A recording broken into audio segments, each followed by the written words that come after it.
attendees will facilitate.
Console, you cannot make interventions, and we will only be able to replace your card for the next session.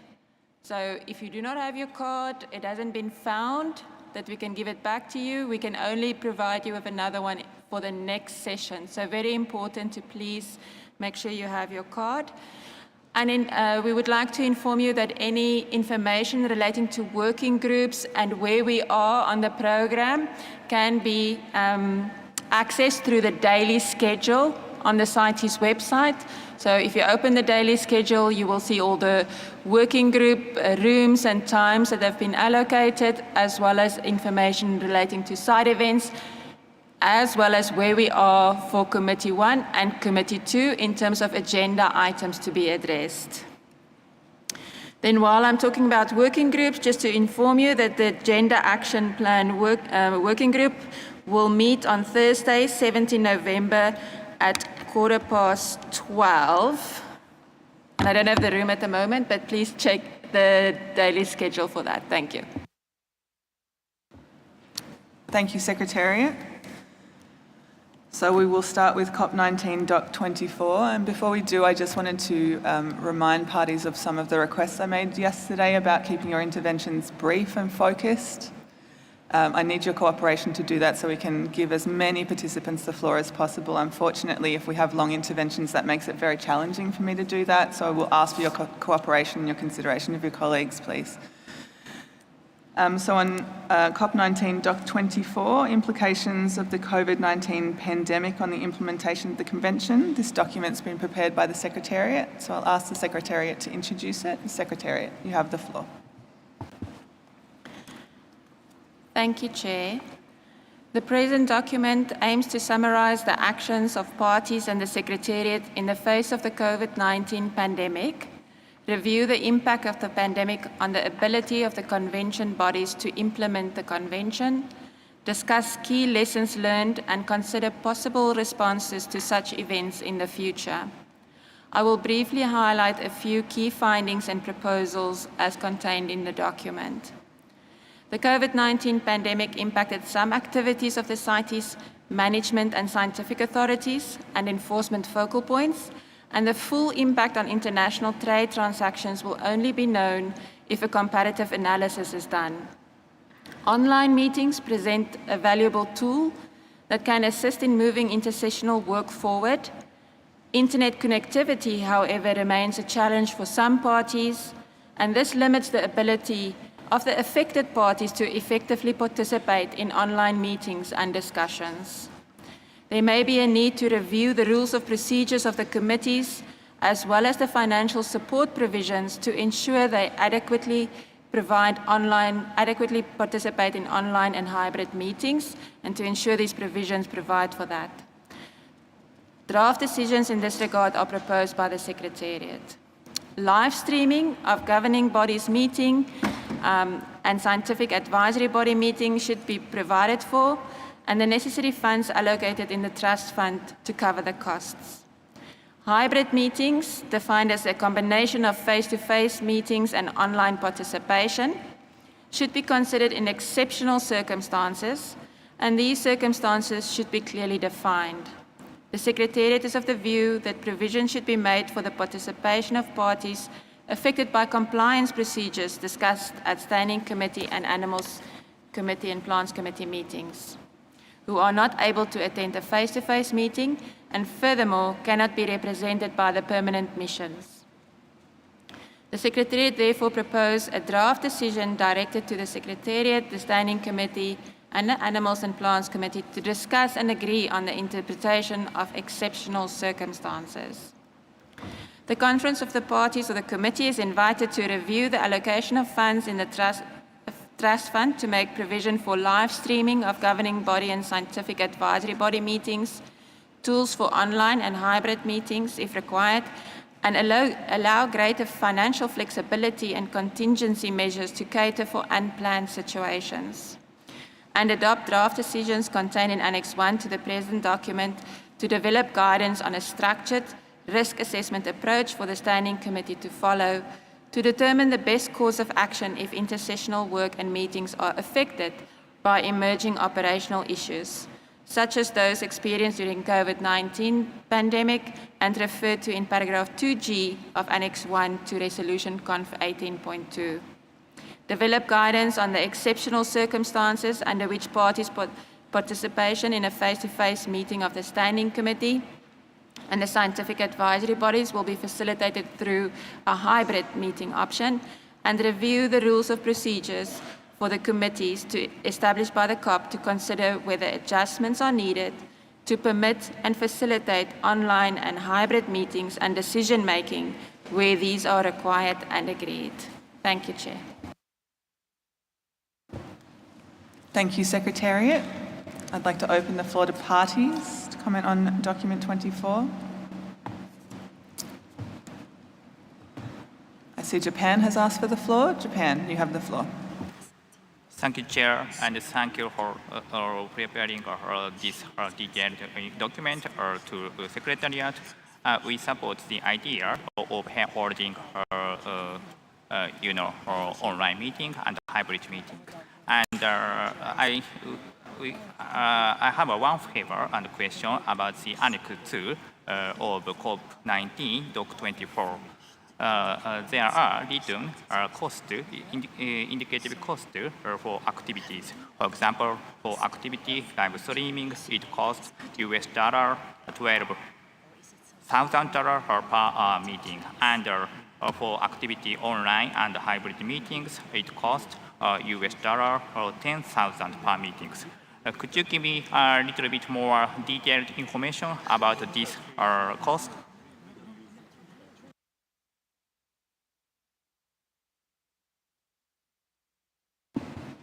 Thank you, Japan. Note your interest in getting some more information. I might just give a few more parties the floor, and then if the Secretariat would like to make another comment, we can come back around. I see the United States of America. Thank you, Chair. Thank you also to the Secretariat for continuing CITES meetings despite immense challenges over the past 2 years. Before our remarks, we would like to acknowledge the deeply felt and irreplaceable loss of life due to COVID-19. We further acknowledge the tremendous efforts of CITES authorities around the world and the many people in this room who overcame obstacles seen and unseen to continue implementing CITES for the benefit of wildlife and people. On this proposal, the United States supports the draft decisions with a few suggested amendments. We also have some questions regarding the budget with regard to recommendation A, and we wanted to ensure that this is being referred to discussions in the budget working group here at the COP.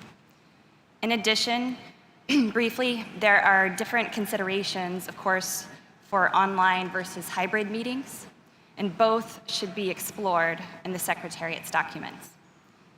We also remind that the Standing Committee at their 73rd meeting discussed the need for transparency and equal access for parties and observers to CITES meetings, and therefore hybrid meetings were not preferred and should only occur in exceptional circumstances. Considering those points, we make a few text edits to the draft decisions. These are relatively minor. For decision 19.AA, paragraph B, where the text reads, understanding of, we suggest replacing this with recommendations for. Also, there are 3 places in the decisions where the text refers to hybrid options.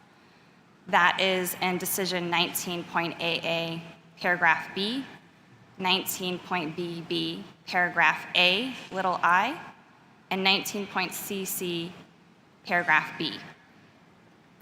In those instances, we suggest replacing the text under which a hybrid option will be made available. We suggest replacing that with under which it may be appropriate to hold an online meeting or make hybrid options available. Lastly, in decision 19.CC, we suggest that the Standing Committee be asked to complete this work by Standing Committee 78. Thank you, Chair. Thank you, United States. I see the European Union. Thank you, Chair. Good morning to everyone. The EU and its member states would like to thank the CITES Secretariat for preparing this document and for conducting the survey. We support the decisions proposed by the Secretariat to develop relevant guidance document and review the rules of procedure of the committees to ensure that CITES meetings and intersessional work can take place also when faced with exceptional operational issues, such as those experienced during the COVID pandemic. Thank you, Chair. Thank you, European Union. I see Colombia, and then Canada, and then Cuba. Muchas gracias. Thank you, Madam. We would like to thank the Secretariat for having drafted this document. We agree with the proposals therein. It is vital that we have mechanisms available that allow us to have online or hybrid meetings in the event of exceptional circumstances such as the pandemic. We would also suggest that we should consider the possibility of videoing our meetings in order to allow people who are not in a position to actually attend. We also would agree with Japan and the United States. It would be useful to get more information on the budget issues, and we agree with the United States and their proposals. Thank you. Thank you, Colombia. Canada, you have the floor. Thank you, Chair.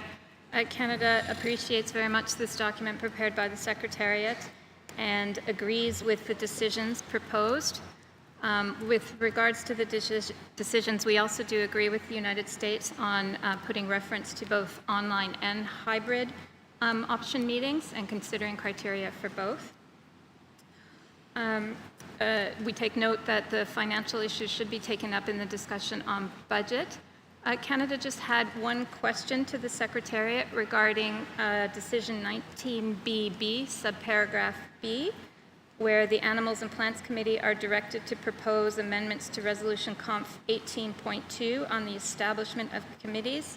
And it was just a question as to the intent of this and its particular relation to the Animals and Plants Committee. Thank you, Chair. Thank you, Canada, and Cuba. You have the floor. Gracias. Thank you, Madam Chair. We would like to thank the Secretariat for having prepared this document. We do feel that we need to ensure that online meetings happen only when there is no alternative. We need to have a way of defining those circumstances. We would also say that when there is a need for online meetings, there's a need for platforms to be accessible to all parties. Some of us do have some restraints given that we cannot access all online platforms. And as has been said, we also need to acknowledge that some of us have connection problems, and that makes it difficult for us to participate in online meetings. We support the recommendations made by the Secretariat and the Standing Committee. Thank you. Thank you. I have Senegal requesting the floor. So Senegal, you have the floor. Merci. Thank you, Madam Chair. Like others, Senegal would like to thank the Secretariat for this document and would tend to support it. We would tend to agree with the issues raised by the United States. In 2020 and 21, we really did what we could working with the Standing Committee.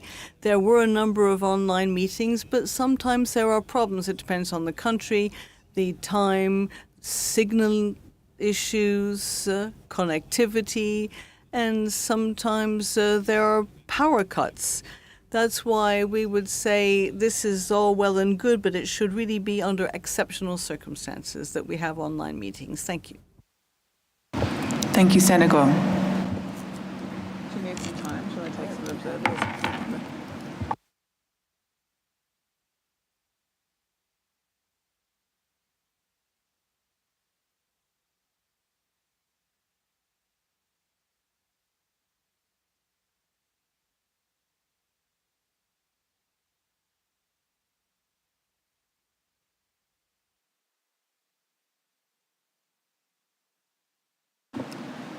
So I will ask the Secretariat to respond to some of the questions and comments that we've had before we continue with the rest of our discussion.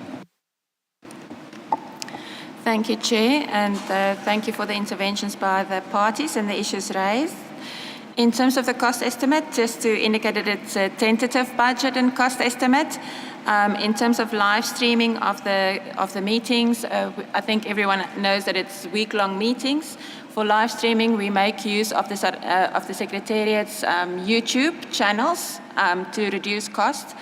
But the live streaming comes with various other requirements in terms of lighting, camera setups, etc. So the cost relating to that is about the audiovisual requirements to have clear live streaming feed to the channels that we then use. In terms of online and hybrid meetings, just to take note that if we have an online meeting, there's cost for the platforms that we must use to facilitate the online meetings. And we have quite good estimates from that based on our experience over the last few years, the couple of meetings that we had. We had good estimates in terms of the cost, in terms of having full online meetings. And if we have hybrid options, the issue is that you need to cover the cost for the platform, whether you have 10 participants or 20 participants or 100 participants.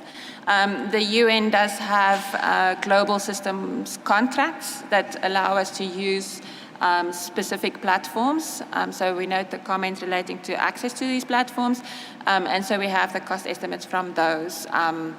So I hope that addressed some of the issues relating to cost, and we can work on a further breakdown if that's required by the budget working group, as indicated. In terms of 19BB small b, in 19BBA2, we asked the Animals and Plants Committee to consider whether there are adjustments needed in terms of the rules of procedure. So we thought it is then essential to also look whether there are any changes needed in terms of 18.2 that provides for the terms of reference of the committees and makes the provisions in terms of how they establish their rules of procedure. So that is in case there are anything coming out of the process that requires amendments to 18.2 to also have a look at that. I hope that is clear. Thank you very much. Thank you, Secretariat. I have Peru requesting the floor. Peru, you have the floor.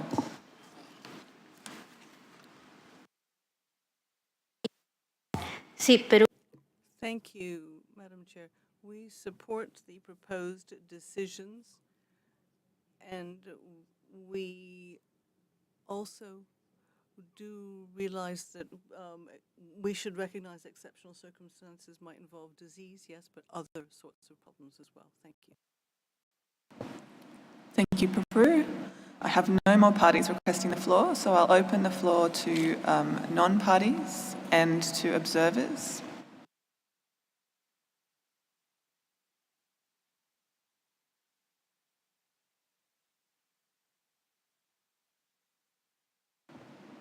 Okay, I have no more requests for the floor. So based on our discussions, we have agreed, I think, to adopt the decisions in Annex 1 with the amendments proposed to 19AA little b, 19, where am I, BB, little a, little I, 19cc paragraph B as proposed by the US, and to the 19cc to direct the Standing Committee shall by SC 78. So those are the changes from the US. We've also noted that the budget working group will consider the budget implications of this proposal. And so with that, I think we can conclude our discussions on this matter.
So we'll move on to our next item for discussion, CoP19 Doc 12 on the World Wildlife Trade Report.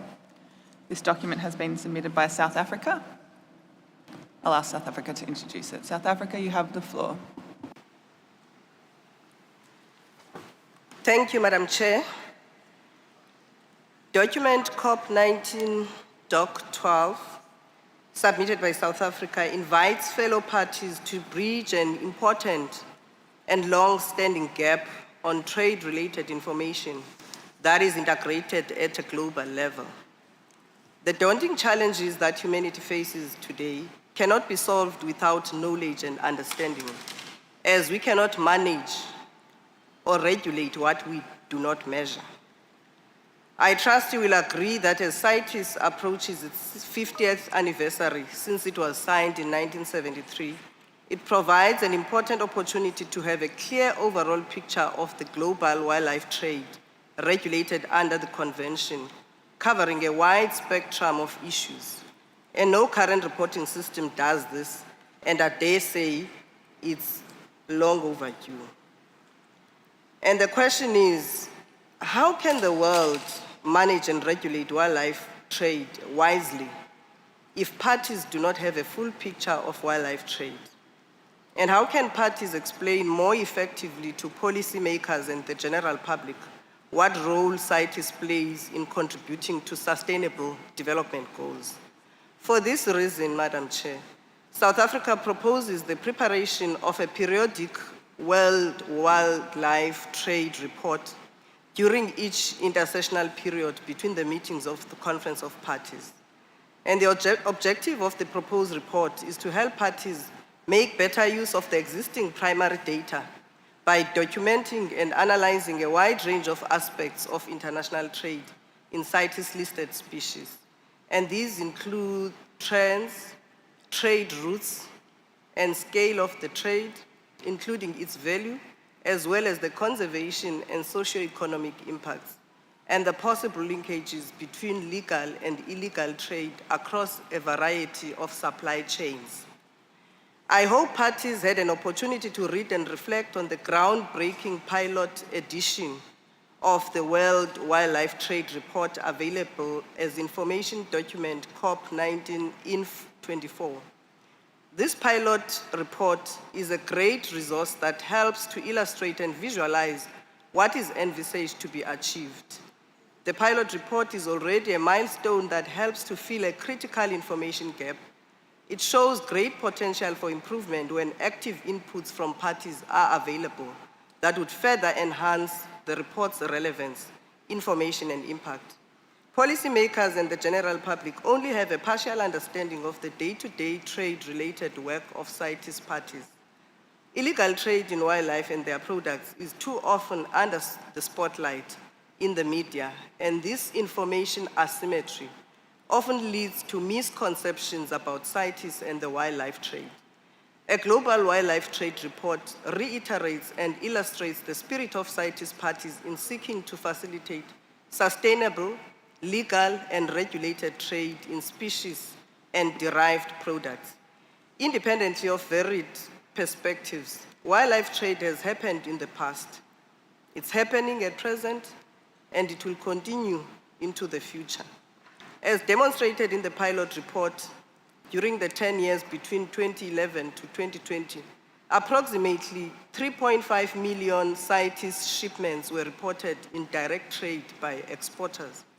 This amounted to over 1.26 billion plants, 82 million animals, and an additional 279 million kilograms of products reported by weight. Many parties and members of the public have questions such as, what are the characteristics of wildlife trade taking place in the world currently? Why is there illegal trade in species that are under the watch of the convention? What is the value of the wildlife trade, and what is the quantity of traded wildlife? Which countries are trading in what species or products or species? And what are the conservation and socio-economic outcomes of the wildlife trade to the very species that the convention aims to protect and the people who share the land with them and beyond? Parties should have good insights into such seemingly broad issues so that specific regulatory measures and trade policies can be designed and enhanced.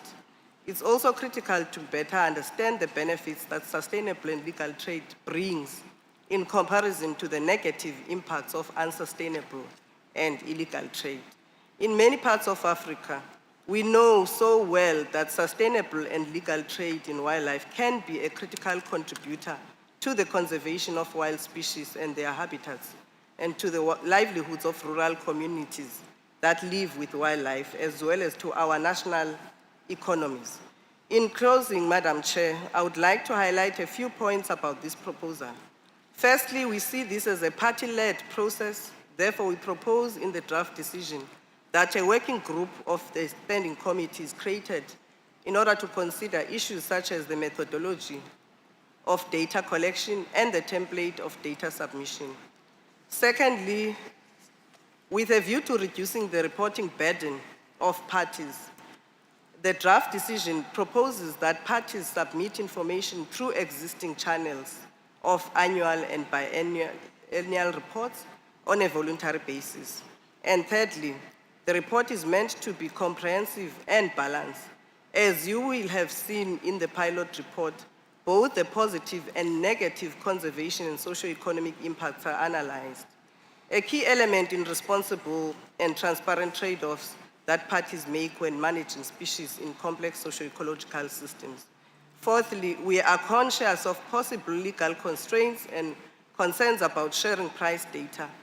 As shown in the pilot report, price data will not be tied to specific transactions. Rather, it's used to give a general understanding of the value of the trade.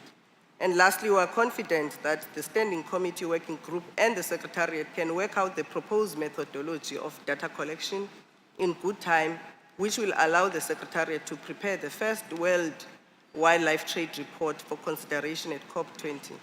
Let's use this COP19 held in Panama to bridge the ideological difference in pursuit of adding value to the strategic vision of CITES and parties by enriching information and understanding the trade dynamics, further enhancing the future outcomes of the almost 50-year-old convention.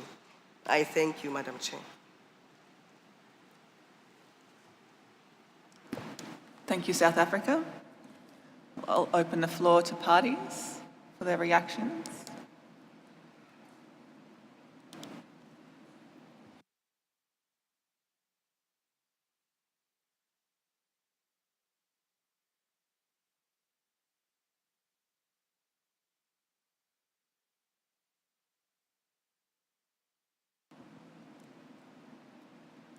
So I have Senegal requesting the floor. Senegal, you have the floor.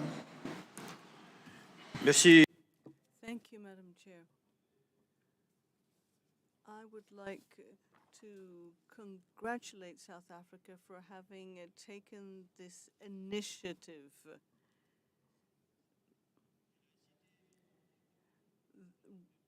Reference was made to a certain number of impacts this report would have.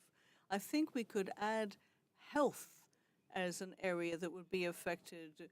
We are emerging from a pandemic which has its links to trade in wildlife.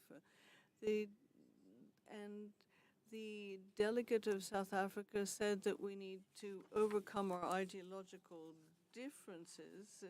I think that we have a number of different philosophies and approaches that we all have that we take but do have their common elements. And we support this initiative, and it might be useful to have a working group set up in order to take this idea further. Thank you. Thank you, Senegal. I see Malaysia. As this is the first time Malaysia taking the floor, we would like to thank the government of Panama for hosting the conference and congratulate you, Chair, on your appointment in this committee. Malaysia notes the submission by South Africa of this document, which proposes a World Wildlife Trade Report that will capture pricing of wildlife products in trade. Although Malaysia believes the data is valuable and provides a good indicator for future policy planning and supporting the livelihood, we are concerned about the feasibility and reporting burden of parties. Malaysia only supports this to be a voluntary reporting. Thank you, Chair. Thank you, Malaysia. I see Thailand. Thank you, Chair. Since this is the first time Thailand takes the floor, I would like to congratulate you, Madam Chair, for being elected as the Chair of the committee too, and wish a success on your duty. We also would like to express our thankful appreciation to the government of Panama for the wonderful arrangement of this meeting and for their warm welcome to all delegates. Thailand would like to thank South Africa for this initiative and in preparation of the document 12 on the World Wildlife Trade Report. We also would like to commend the joint efforts of the United Nations Environment Program, the World Trade Organization, the United Nations Conference on Trade and Development, the United Nations Environment Program, World Conservation Monitoring Center, the International Union for Conservation of Nature, the International Institute for Environment and Development, Traffic and CITES Secretariat, in preparation of this pilot edition of the World Wildlife Trade Report funded by UNEP and China. Thailand is of the opinion that the proposed World Wildlife Trade Report will potentially provide comprehensive understanding of a range of aspects of international trade in CITES list species, from trends, pattern, and scale to conservation impacts, socio-economic benefits, and the correlation between legal and illegal trade. While the few previous reports on topics such as the trends and patterns of the trade in CITES list species are few and far between. Some report is subject to reporting bias and contains mostly open source data, which should be noted when interpreting findings. The CITES trade database is primarily repository for data on legal wildlife trade and is derived from annual report compiled by parties. However, the large-scale temporal and spatial pattern in wildlife trade remains poorly documented and understood. We believe that the information provided in the World Wildlife Trade Report with the additional data such as the socio-economic data and conservation impact of the trade would be beneficial by enhancing the better understanding on characteristic trade in CITES list species, regulate under CITES to the public, and allowing the concrete decision made by the policy level. Thailand therefore agrees to the proposal on preparation of World Wildlife Trade Report. However, we would like to note that the draft decision contained in Annex 1 to the present document, the 19AA in particular, might be putting too much burden to parties on including price data of and information on conservation impact and socio-economic benefits of trade in CITES list species in the related report of parties. Even the pilot World Wildlife Trade Report shows how price data are intended to be used. We do note that it is important to ensure that the price data are only used to demonstrate the overall monetary value of the trade and is never tied to an individual transaction. Also, the price data will be maintained by a trustworthy long-term partner organization that can truly ensure confidentiality. Thank you, Madam Chair. Thank you, Thailand. I see Colombia. Gracias, señor. Thank you, Madam. Colombia would like to thank South Africa for having prepared this document. We were pleased to participate in the launching of this report in the parallel event that CITES held, where an early version of the report was launched, and this showed the effect of trade on species and the socio-economic impact of such trade. We think that we need to look at these sorts of inputs because this does have some roots in the regions. For instance, the WCMC work that was done on the effects on the Amazon of trade and Amazonian species. This working with Bolivia, Brazil, Colombia, Ecuador, Suriname, Peru, and Venezuela. This kind of analysis can improve our understanding of trade. It can also help parties to prioritize and to ensure that they provide information of use to the countries in any given region, because it is good to see how legal, sustainable, traceable trade in these species is a way of protecting them. And it is also a way of ensuring that we have sustainable ways of helping local communities and ensuring people's well-being. We would support our agreeing to having such a report, while we would stress that we do need to have support for countries that are mega diverse, such as Colombia, and we also need to ensure that the biodiversity of all countries is taken into account. Thank you. Thank you, Colombia. I see Indonesia.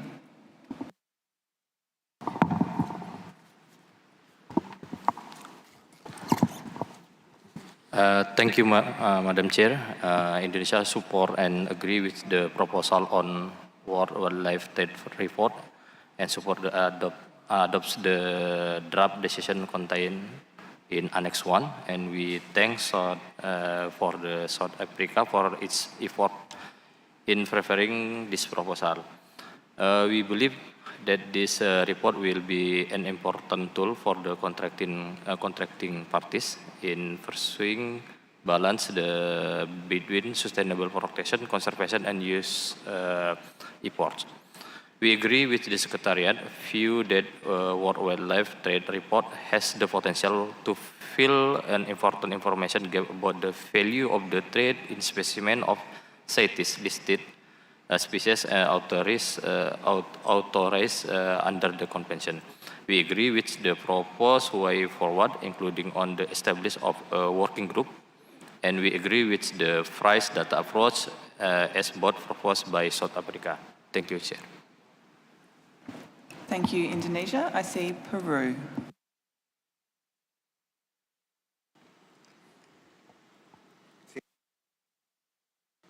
Gracias.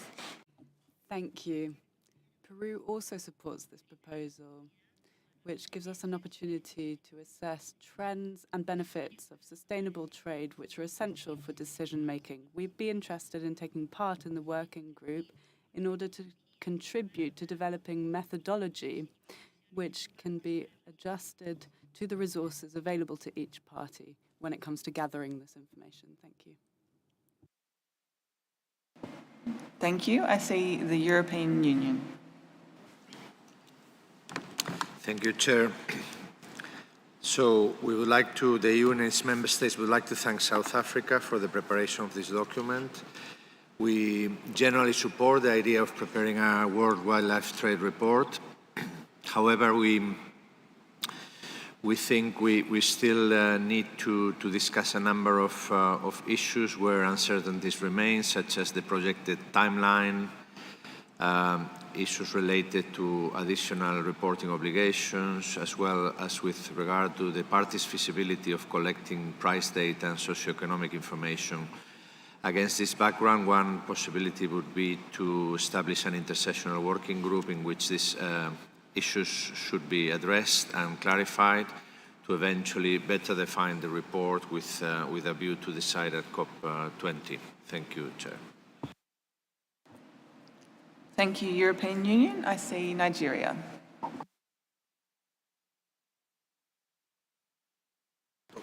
Thank you for giving me the floor. Since this is the first time Nigeria is taking the floor, I would like to appreciate Madam for your new appointment as a chair of this committee. In Nigeria's position, Nigeria would like to thank South Africa for submitting this document. While appreciating the work and effort of this proposal, we are concerned about the suggestion to have CITES parties collect and share price data of CITES specimens in trade. We were struggling to understand how this information which will be quite onerous to collect, will help to meet the objective of the convention. Our view is that our resources and efforts are better directed to carry out our existing work and building our capacity to issue permits and make CITES funding. In Nigeria, therefore, do not support this proposal. Thank you, Chair. Thank you, Nigeria. I see New Zealand. Thank you, Chair. Firstly, I thank Panama for hosting this meeting and welcoming us so warmly. And I congratulate you on your appointment to the role of committee chair. We're looking forward to working with you over the next 2 weeks under your guidance. We thank South Africa for this document and all those involved in the development of the World Wildlife Trade Report that's been tabled as an INF document at this meeting. While we see the value in understanding trade patterns through trade value data, we consider it would be appropriate for the Standing Committee to consider this proposal before it is put to the COP for decision. CITES parties already submit their annual trade data, and from this, the value of trade data can be deduced by researchers using standard conversion factors for the value of specific products. It would seem to be an extra burden on CITES authorities all over the globe to try and collect actual values of specimens in trade when one central authority could do such calculations by using standard conversion factors. The information on the value received for specimens being exported is often commercially sensitive and covers only one step in the entire supply chain between collection of the specimen and end product or products. I'm speaking here from the perspective of a relatively small party with a limited capacity. In New Zealand, the collection of value data for CITES purposes would require a change in our legislation, which would be a lengthy process, or alternatively would involve the process of estimation by our management authority. We question the value of individual CITES parties heading down a route that may be better taken by researched institutions without fully understanding all the options first. We recommend an alternative approach involving decisions that direct the Secretariat, subject to external funding, to commission a report exploring the values of the World Wildlife Trade Report and the most efficient means of gathering the relevant CITES trade value data for those purposes. And then the Standing Committee can be directed to consider the advice and report on to COP20. Thank you very much. Thank you, New Zealand. So I still have quite a number of parties wanting to take the floor, so I'm closing my list. I still have more than closing the lists.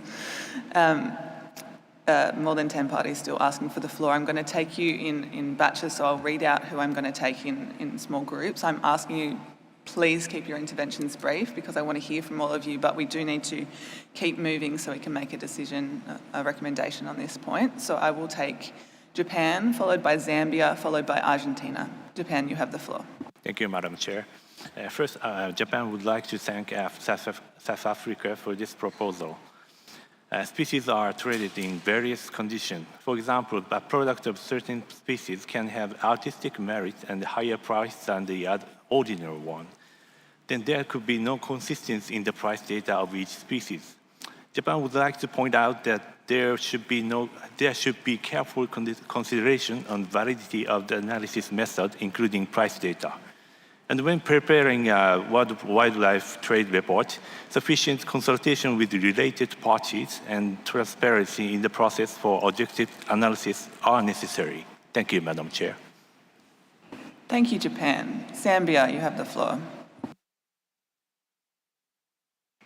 Thank you very much, Chair. I'll definitely be brief. As it is our first time being on the floor, may I take this opportunity to thank the Panamanian government for its warm welcome, and also for the rain that we've been having for the last couple of days, and also to thank you, Chair, for having been appointed to preside over this committee for the next 2 weeks. Chair, I wish to state from the outset that we commend South Africa for the preparation of this report, and definitely quickly propose that it does go to a working group so that we further interrogate what we need to do. Chair, what is very important with this particular report is that we should be able to have data. The reason why we're here at CITES is making decisions based on data. I will speak from where I come from. It's very, very important that we look at opportunities that will allow us to make decisions based on the data that we're having based on trade. And remember, what is very important regarding that particular information is that the communities themselves that we preside over should be able to actually get a share of data, a share of the revenues that is gotten from those particular trade. And if this information is not verified, if this information is not captured properly, then it's very difficult for us to convince them to say this is exactly what we want to do. So I will not waste much time, but to just propose that this particular discussion be sent to a working group so that we further interrogate and should be able to see that it works out okay for us. Thank you. Thank you, Zambia. Argentina, you have the floor. Muchas gracias. Thank you, Madam Chair.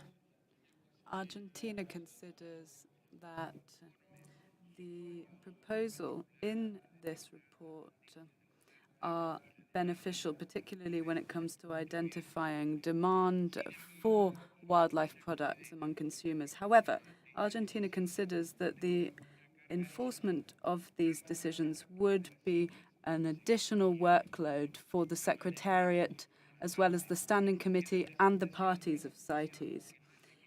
In presenting information which is not required by the Convention, Argentina considers that the price for wildlife products is not a factor which is decisive when it comes to determining whether wildlife products have been achieved or acquired in a legal manner. And we also agree with what was expressed by Japan earlier.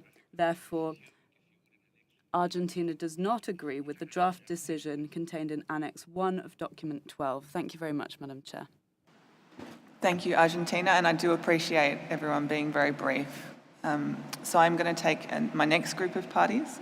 So I will have Mexico, followed by Botswana, then Israel, and then Lesotho. Mexico, you have the floor. Thank you, Madam Chair. Mexico considers that adopting the preparation of a World Wildlife Trade Report and the draft decisions in there as they stand would be premature. A holistic analysis of trade, taking into account the social, economic, and environmental issues, could be useful. However, first of all, we need to define the scope of this report, the analyses which must be undertaken, as well as data that must be gathered, alongside mechanisms to ensure that this is done in a secure manner. Therefore, we would suggest replacing the decisions by new decisions which would instruct the Secretariat to analyze the pilot report in order to come up with a detailed analysis of indicators and data required to produce the desired outcomes, and with a view to developing a World Wildlife Trade Report, particularly when it comes to defining the formats required for data collection and mechanisms to manage data which is sensitive in a secure manner. Therefore, we would suggest establishing an intersessional working group to consider the inputs from the Secretariat and to take into account advice from scientific experts and come up with recommendations for COP20. If necessary, Mexico can submit language proposals to the Secretariat. Thank you, Madam Chair. Thank you. Mexico, Botswana, you have the floor. Thank you, Chair. Botswana welcomes the initiative by South Africa. We are convinced that the World Wildlife Trade Report will provide much needed knowledge on trade in CITES listed species. The report will also serves to demonstrate how sustainable, legal, and traceable wildlife trade can contribute to wildlife, the conservation of wildlife species, and economic development. Botswana is in support of the draft decisions on the collection of wildlife trade information in Document 12, Annex 1, and the preparation of a World Wildlife Trade Report for consideration at COP20. We are in support of the proposal to form an intersessional working group to advance this work. Thank you. Thank you, Botswana. Israel, you have the floor. Thank you, Chair. We see merits in this report, as well as a number of imperfections.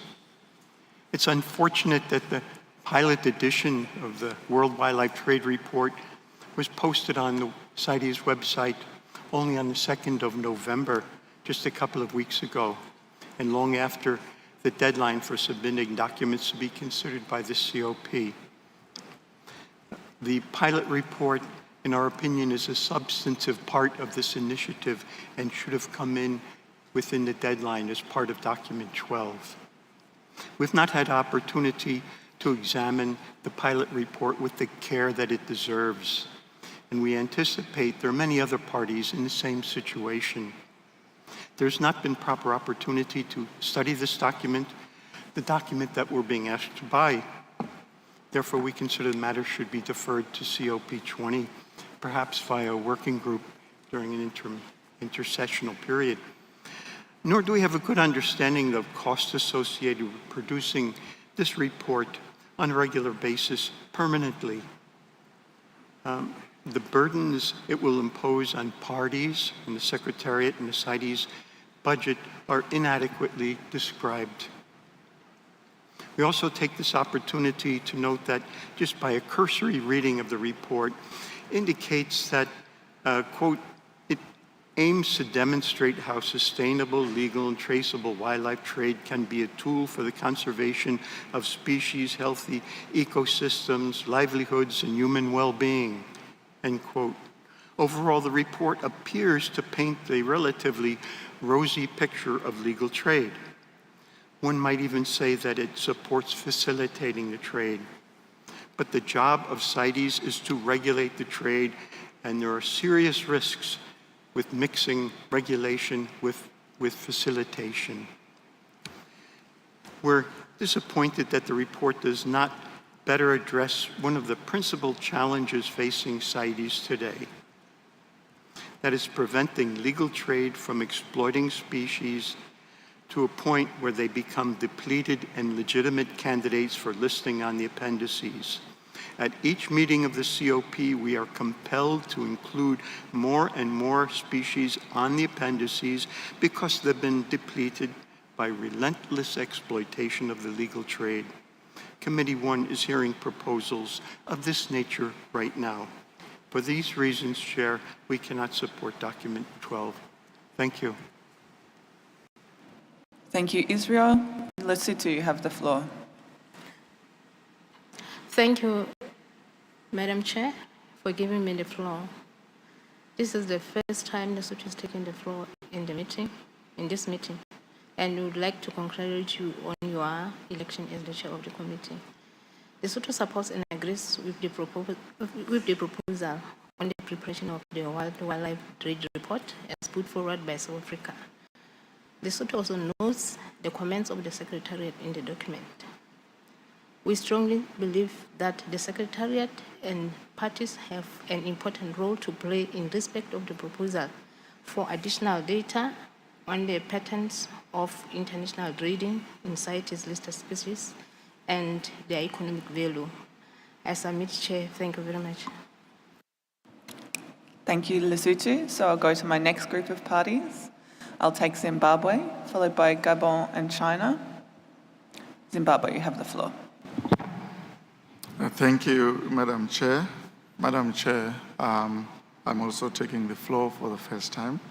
I would like to start by thanking the government of Panama for organizing this Conference of Parties 19, and also to congratulate you, Chair, for being elected to chair this committee.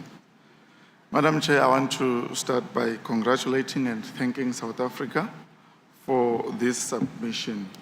The submission from South Africa is touching on the fundamental objectives of this convention, and Zimbabwe supports the proposal as it will help shed light on some gray areas for objective decision-making.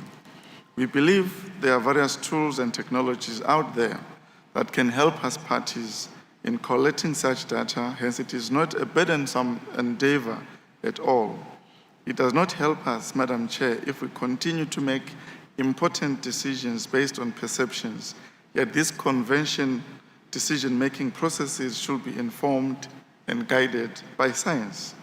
Zimbabwe sees this as an important tool that enhances the quality of decisions that parties make. I thank you, Madam Chair. Thank you, Zimbabwe. Gabon, you have the floor. Merci, Madame la Thank you, Madam Chair. After considering document CoP19 Doc 12, which refers to a pilot World Wildlife Trade Report, which is available as an information document for CoP19, Gabon highlights that this pilot report was developed with the support of the Secretariat, but without consulting parties prior to this. In addition, the document suggests establishing an intersessional working group to develop methodology to collect data. However, this would be premature as parties have not yet taken a position on the objectives of the analysis, the outcomes expected, and the authors of such a report. Therefore, Gabon opposes the draft decisions proposed in Annex 1 to the document 12. Thank you. Thank you, Gabon. China, you have the floor. Thank you, Chair. China supports the preparation of the Intersessional World Wildlife Trade Report based on the CITES database, but China would like to share the similar concerns regarding the price data mentioned before by the colleagues of Thailand, Argentina, and some other parties, and suggests delete the paragraph A in draft decision 19.AA that invites to include the price data of CITES specimens in annual or implementation report, because the price data may be related to commercial secret of the importer and or exporter. And the collection and submission of such data will greatly increase the work burden on the parties. In paragraph A, in draft decisions 19.AA, BB and paragraph A and C in draft decision 19.cc, there are also several words price, which are also suggested be deleted. Thank you, Chair. Thank you, China. So I come to my final group of parties. I will take Uganda, followed by Kenya, and then Cambodia, and finally the United States of America. Uganda, you have the floor. Thank you, Madam Chair. Madam Chair, since it's our first time to speak as Uganda, we would like to congratulate you upon your appointment as the chair of this committee too. Madam Chair, we greatly appreciate the report by the Republic of South Africa proposing to allow us formulate the World Wildlife Trade Report. Madam Chair, we are already reporting and we gather some considerable data that is submitted to the Secretariat every year. In our view, what South Africa is proposing is to analyze this data that we routinely submit to the Secretariat and share with parties in a very highly consolidated report. And this would allow us to enhance transparency, but also learn and share lessons from other parties, what they are doing across the world. But it would also immensely help us to appreciate the relevance of reporting. As it stands today, we do report, but we do not get feedback. So if we could have a report that is well analyzed and compiled, that would provide us lessons for us to be able to enhance our planning and policy formulation, but also raising awareness about the potential benefits that accrue from sustainable legal trade. I wish also to support the submission by other parties that an intersessional working group be constituted to look into this matter further. I thank you, Chair. Thank you, Uganda. Kenya, you have the floor. Thank you, Madam Chair. Kenya will like to thank South Africa for the submission. Madam Chair, we see the intent South Africa and the stakeholders have in having the wildlife trade report, and we'll want to align ourselves with the comments already made by Israel and Mexico, whereas we welcome the analysis of data as explained by Uganda that we already submit to CITES Secretariat. It will be premature to come up with a decision before even agreeing on a party's input to the methodology of doing this analysis, the terms of reference of the group, and how we review the conclusions prior to publication. We want to go along the line and proposals of Mexico to establish a working group that will basically look at how this report is done, is analyzed, and also involve parties in the entire process, other than starting to discuss a report that, as Israel has put it, is being submitted just on 3rd November when some parties were already en route to the Conference of Parties. So, Madam Chair, we do not support the decisions as they currently are. And if the draft proposed by Mexico is circulated, we will be able to look at it so that we see how this report will be produced, how it will be analyzed and interpreted before being submitted to parties for consideration. Thank you, Madam Chair. Thank you, Kenya. Cambodia, you have the floor. Thank you, Madam Chair. Since Cambodia is taking the floor for the first time, I'd like to comment and congratulate Panama and CITES Secretary for excellent organization of the meeting in this beautiful city. I also congratulate you, Chair, for your nomination as the lead in this important meeting. Cambodia joined ourselves with Thai, with Japan, China, and others. Especially we have the concern in the price data because it may vary from place to place. And this also may cause burden to the party. So we support the creation of the working group to study. Thank you, Madam Chair. Thank you, Cambodia. And finally, United States. Thank you, Chair. The United States thanks South Africa and notes the document.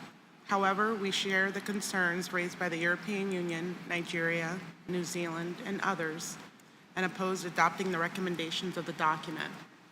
However, we could consider a more streamlined decision to the Standing Committee as suggested by the EU, New Zealand, and Mexico, and support the draft decisions put forward by New Zealand and Mexico to consider the feasibility and the need for a World Wildlife Trade Report to provide any recommendations for consideration and decision at COP20. Thank you. Thank you, United States. I'll just take a moment.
Thank you. I've just conferred with the Secretariat on a way forward. So I think we've heard a lot of interest in further analysis, but I think in general the consensus is that it might be a little bit too early to adopt the decisions that have been proposed by South Africa at this point in time. And so what I would like to do, because I've heard some useful language from some parties around some decisions, including to the Standing Committee to consider the matter further, I would like to strike an in-session working group to develop, to consider the discussion that we've had, including some of the draft decisions that have been tabled in this room, to consider preparing decisions including to the Standing Committee and come back with a consolidated proposal to the committee on how to, our next steps. So I will take interest in that working group.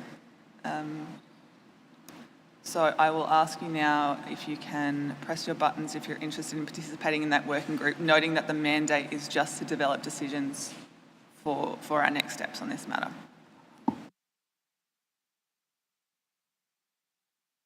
Just parties, I'm sorry.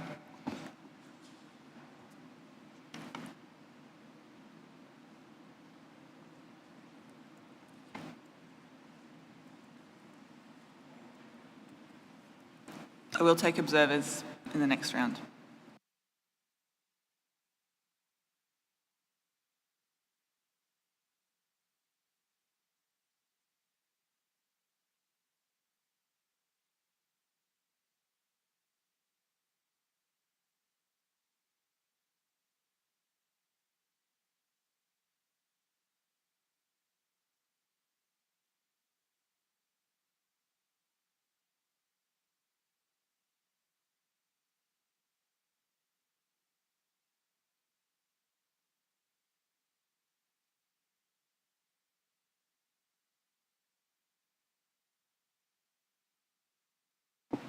Technicians, can we see the bottom of the screen, please? Thank you.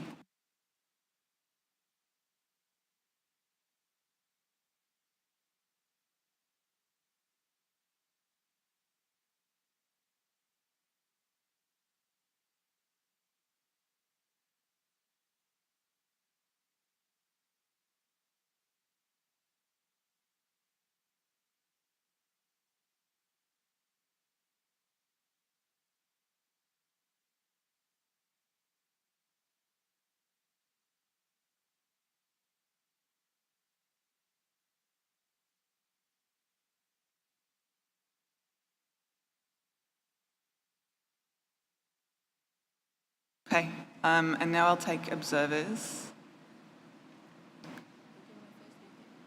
Oh, sorry, actually technicians can, sorry everyone, I just meant to read that out from the start. Sorry, can it, if you were on that list, can you have the photos?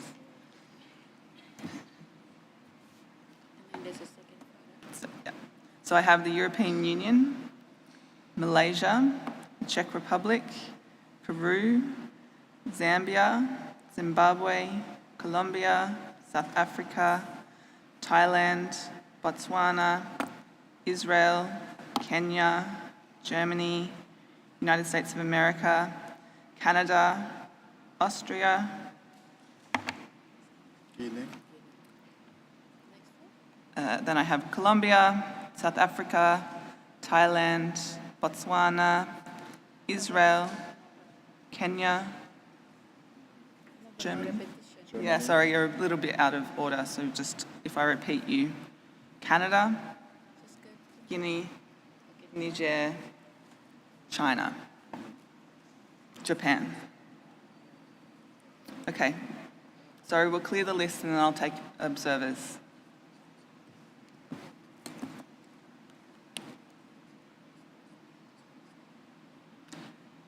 Parties, you can. Thank you. Observers, please.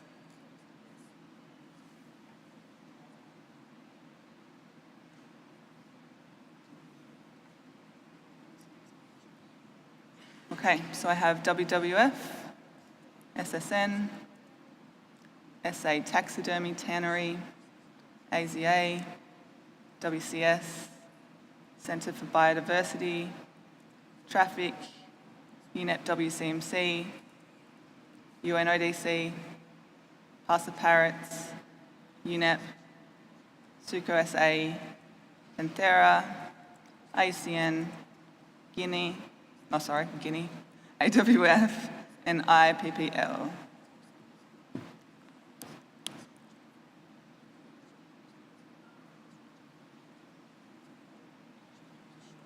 Thank you, everyone.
Thank you very much. We're just settling that list and making sure we've got equal representation.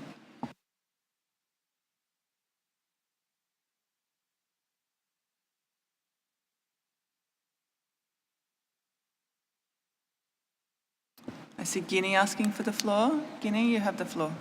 Oui. Thank you, Madam Chair. Thank you, Madam Chair, for giving me the floor. We must recall that since 2013, Guinea has been under CITES sanction because of trade in listed species. With respect to South Africa's proposal, we're not in a position to support the document because account has not been taken of the biodiversity potential of different regions. We do feel that that is an important issue because it is crucial to considering potential. Thank you, Madam.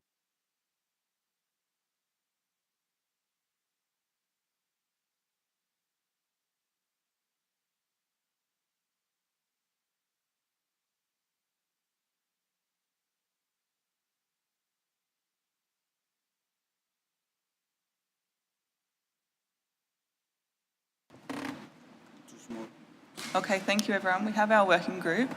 I would like to see if we could find a chair in the room rather than tasking the working group with doing that. I'm seeing some conversations between parties here, and I'm wondering if Canada or the United States perhaps.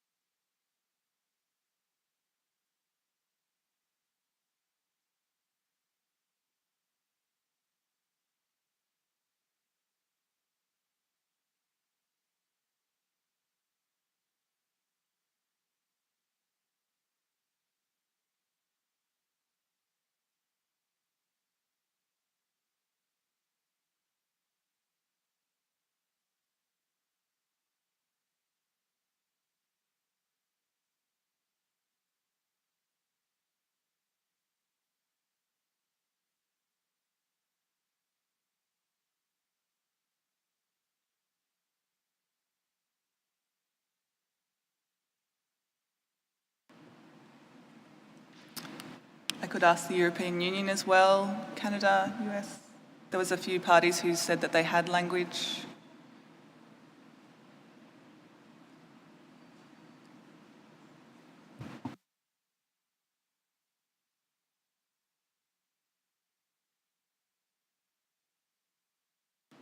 Okay, the first task of the working group will be to establish a chair.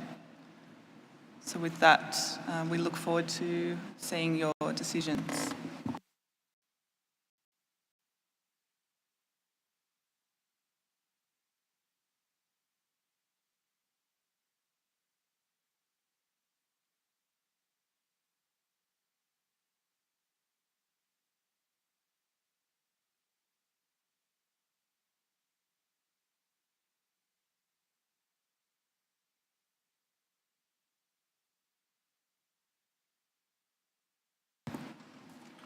Okay, we will move on to CoP19 Doc 17.1, cooperation with other biodiversity-related conventions. This document's been prepared by the Standing Committee, so I'll ask the Chair of the Standing Committee to introduce it. Canada, you have the floor.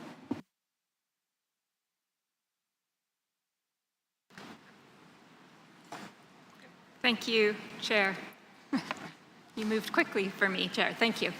So we are now looking at document CoP19, Doc 17.1, which was prepared by the Standing Committee on Cooperation with Other Biodiversity-Related Conventions. So COP18 adopted 4 decisions on cooperation with other biodiversity-related conventions. The decisions included a report by the Secretariat that was considered at the 74th Standing Committee in March 2022 and included an overview of resolutions and decisions related to synergies, partnerships and cooperation formal and informal partnerships, and resolutions and decisions adopted by other biodiversity-related conventions to address cooperation and partnerships. The Standing Committee at its 74th meeting noted the advice provided by the Secretariat and the importance of synergies and the role of cooperation with other biodiversity-related entities. One of the main challenges is to identify priorities in terms of collaboration, cooperation, and partnerships, essential to enhance implementation of the Convention, its effectiveness and efficiency, and raising its profile. Furthermore, the CITES strategic vision recognizes that parties' efforts to implement the Convention may also provide benefit to and draw strength from efforts being undertaken in other fora. Based on the discussion, the Standing Committee had the following recommendations for consideration and adoption by CoP19. Draft decisions related to the development of a partnership strategy are proposed in Annex 1 of the document. The renewal of Decision 17.55 is proposed in Annex 2, encouraging parties to strengthen synergies among biodiversity multilateral environmental agreements at the national level. The revisions of Decision 17.56 are also contained in Annex 2. The revision includes reference to the outcomes of the Burn 2 workshop to be considered when exploring options consistent with the CITES strategic vision.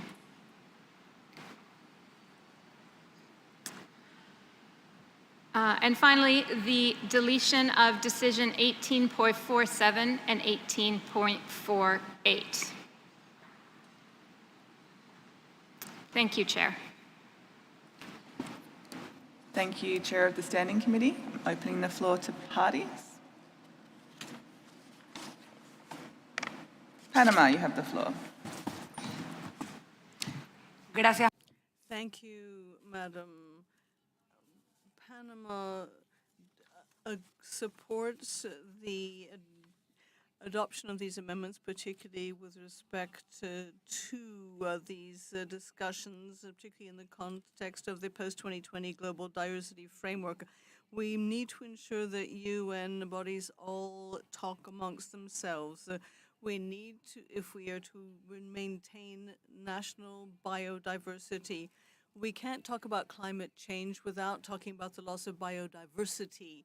We think that cooperation with climate change should be included because our CITES listed species and those that are not listed but are covered in the 150 proposals for amendment are, of course, affected by climate change. Thank you, Madam.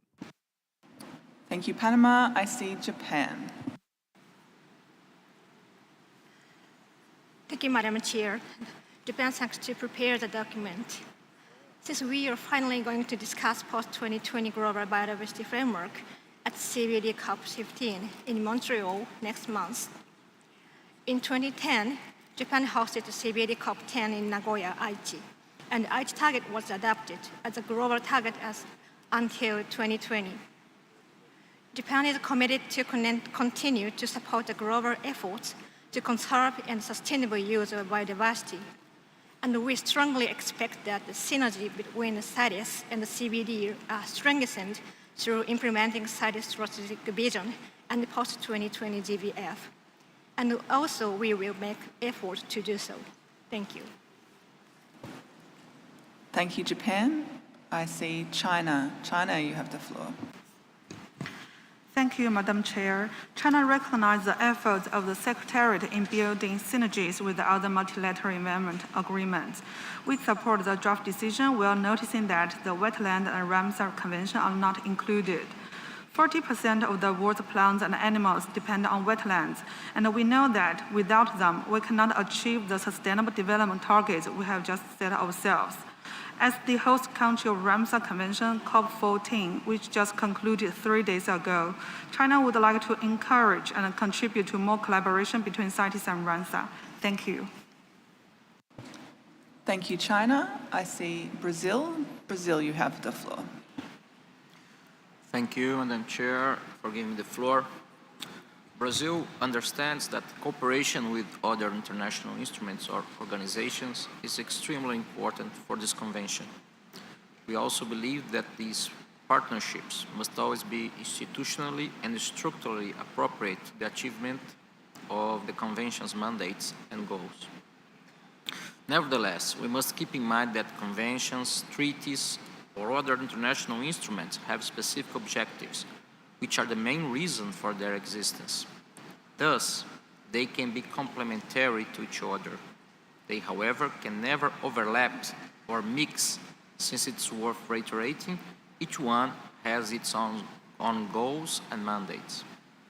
Cooperation, therefore, must not imply double efforts, including financial efforts, nor any reinterpretation of commitments previously undertaken under this convention or other international instruments. We must carefully avoid language that might suggest this possibility, including the word synergy, which may lead to results that do not meet our specific mandate under CITES and must be replaced by the term complementarity, therefore. And most specifically, we suggest that the word synergies is replaced by complementarities in paragraphs 17.55 and 17.56 on the Annex 2 of this document. Thank you. Thank you, Brazil. I see Switzerland. Thank you, Madam Chair. It is in our view that an efficient and effective implementation of the post-2020 Global Biodiversity Framework, GBF, requires enhanced collaboration, cooperation, and synergies between the Convention on Biological Diversity, CBD, and other biodiversity-related conventions, such as CITES. The outcomes of the Bern 1 and Bern 2 consultation workshop of biodiversity-related conventions on the post-2020 GBF include concrete conclusions on the involvement of the relevant conventions in the development and implementation of the post-2020 GBF.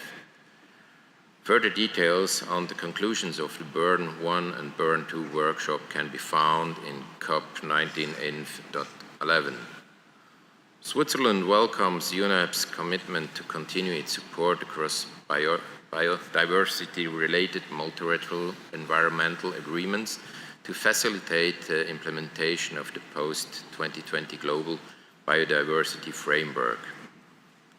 According to the Resolution 13/2022 that was adopted at the GB9 ITP GRFA in September 2022 in New Delhi, and Resolution 18.28 adopted at Ramsar COP14 last week, the Bern process has been formalized and UNEP is invited to continue facilitating the Bern process among parties to the biodiversity-related conventions and thereby contributing to effective and efficient implementation of the post-2020 Global Biodiversity Framework when adopted. Building on the successful experience of Bern 1 and Bern 2, and in order to ensure strengthened cooperation among parties of the biodiversity-related conventions in the implementation of the post-2020 GBF, we suggest to give a solid mandate for the CITES parties to participate in the continuation of the Bern process. We therefore suggest the following amendments to the decisions in Annex 2 of this document. Directed to the parties, we would like to add a sentence at the end after capacity building activities. They are further encouraged to actively engage in the Bern process, contributing to effective and efficient implementation of the post-2020 and Global Biodiversity Framework when adopted. And then we would like to include a new paragraph directed to the Secretariat, welcoming UNEP's commitment to continue its support across biodiversity-related multilateral environmental agreements to facilitate the implementation of the post-2020 Global biodiversity framework, the Secretariat is requested to actively engage in the Bern process, contributing to effective and efficient implementation of the post-2020 Global Biodiversity Framework when adopted. Thank you, Madam Chair. Thank you, Switzerland. We might just take your additions, your insertions again, please, a little bit slower, starting with the first one on decision 1755. Okay. So, directed to the parties, after the existing text capacity building activities, we would like to add, they are further encouraged to actively engage in the Bern process, contributing to effective and efficient implementation of the post-2020 Global Biodiversity Framework when adopted.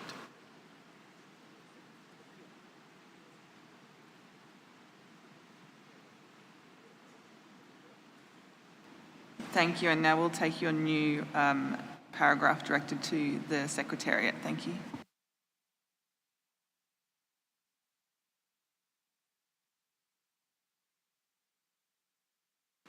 The new paragraph directed to the Secretariat, welcoming UNEP's commitment to continue its support across biodiversity-related multilateral environmental agreements to facilitate the implementation of the post-2020 Global Biodiversity Framework. The Secretariat is requested to actively engage in the Bern process, contributing to effective and efficient implementation of the post-2020 Global Biodiversity Framework when adopted. Thank you, Switzerland. I see the European Union followed by the United States and then Georgia. European Union, you have the floor. Thank you, Madam Chair. I'm speaking on behalf of the European Union and its member states. And first of all, we would like to express our thanks to the Secretariat for compiling the report on partnership and cooperation between multilateral environment agreements dealing with the biological diversity and ensure that EU supports strengthening the biodiversity MEA collaboration in the future to jointly tackle global biodiversity crisis. Therefore, we agree with the draft decision outlined in the annex of the document and support the work towards a partnership strategy. And we also highlight that setting priorities should be an important goal for such a strategy. The EU does not support the Swiss proposal being too prescriptive, namely if the global biodiversity framework and its monitoring mechanism have not been adopted yet. Thank you very much, Madam Chair. Thank you, European Union. United States, you have the floor. Thank you, Chair. Consistent with longstanding U.S. position, the United States appreciates the work of the Secretariat and the Standing Committee in raising the profile of CITES and continuing to seek appropriate and mutually beneficial cooperation with other biodiversity-related conventions. We further appreciate that collaboration among the Secretariats of various conventions can also be useful. We wish to ensure continued cooperation with other biodiversity-related conventions while minimizing the extent to which such coordination overextends the Secretariat's resources or could lead to activities that go beyond the scope and mandate of each convention. We support the spirit of the draft decisions and the revisions to decisions 17.55 to 17.56, and we agree with the proposed deletions. However, we are concerned with the cost of the proposed work in question, as well as the demands on the Secretariat's time. We also caution that it is important to ensure that CITES' level of engagement on these activities is commensurate to the benefits of our convention. The United States continues to believe that leveraging of synergies at the national level is where parties can be most effective and efficient, and we appreciate that Decision 17.55 acknowledges that. The United States also supports the Secretariat's suggestion, paragraph 4 of the present document 17.1, to form an intercessional working group at SC 76 to advance the objective of developing a partnership strategy. We note that CITES partnerships with other intergovernmental bodies and conventions may be especially important for addressing zoonotic disease risk in the international wildlife trade. A partnership strategy may wish to consider any relevant recommendations that are adopted here at COP19 from those discussions. The United States welcomes the negotiations on the Global Biodiversity Framework and looks forward to the conclusion of an ambitious GBF. However, the United States opposes Switzerland's proposal that UNEP have a role in coordinating biodiversity-related MEAs. The role of UNEP is limited to administrative functions. Coordination among MEAs, particularly in the context of the GBF, is substantive and programmatic in nature and is thus inappropriate.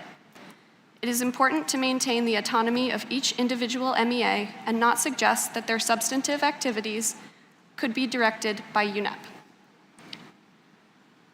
Finally, it would not be appropriate for CITES parties to request that UNEP do anything, but in particular, it is beyond the scope of this convention to suggest that UNEP coordinate across the biodiversity MEAs. Thank you. Thank you, United States. And I'll take Georgia. Georgia, you have the floor. Thank you, Chair. First of all, let me thank the Standing Committee and the Secretariat for the work undertaken on this agenda item. We consider the cooperation and synergy among the MEAs, especially the biodiversity-related conventions, as extremely important for successful implementation of all conventions and achieving our common goals. We are also of the view that the CITES agenda should be fully integrated in the post-2020 Global Biodiversity Framework and subsequently the national biodiversity strategies and action plans. This will ensure higher political attention to CITES at the national level and create additional funding opportunities for implementation of CITES. We consider that cooperation is the most useful at the national level. However, we see merit in cooperation at the global level as well. We also welcome the Bern process initiated by Switzerland and very much supported continuation of this process. In this regard, we support the new draft decisions presented in the document COP19 Doc 17.1, as well as the revised draft decisions, including the proposal suggested by Switzerland. Thank you, Chair. Thank you, Georgia. And I will take one final party. I will take Argentina before I turn to the observers. Argentina, you have the floor. Thank you, Madam Chair.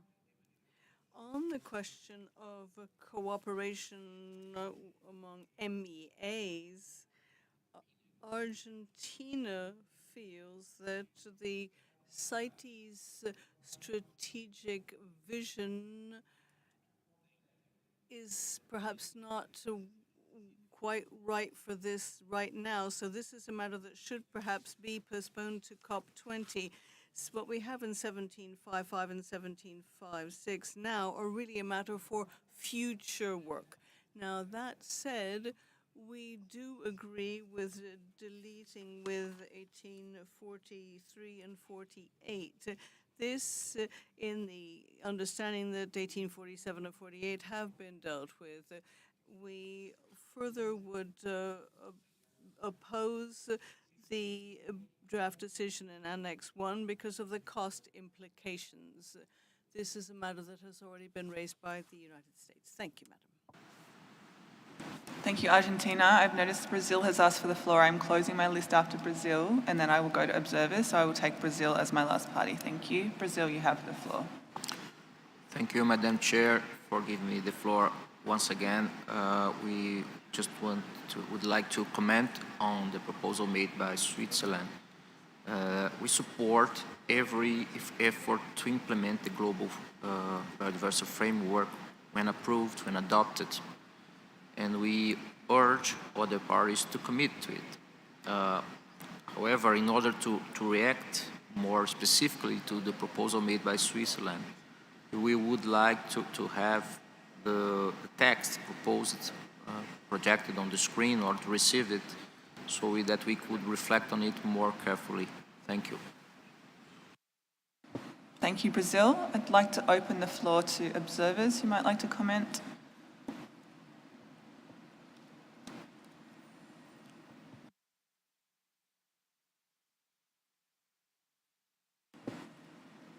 Thank you. I have CBD and CMS, so I'll take them in that order. CBD, you have the floor.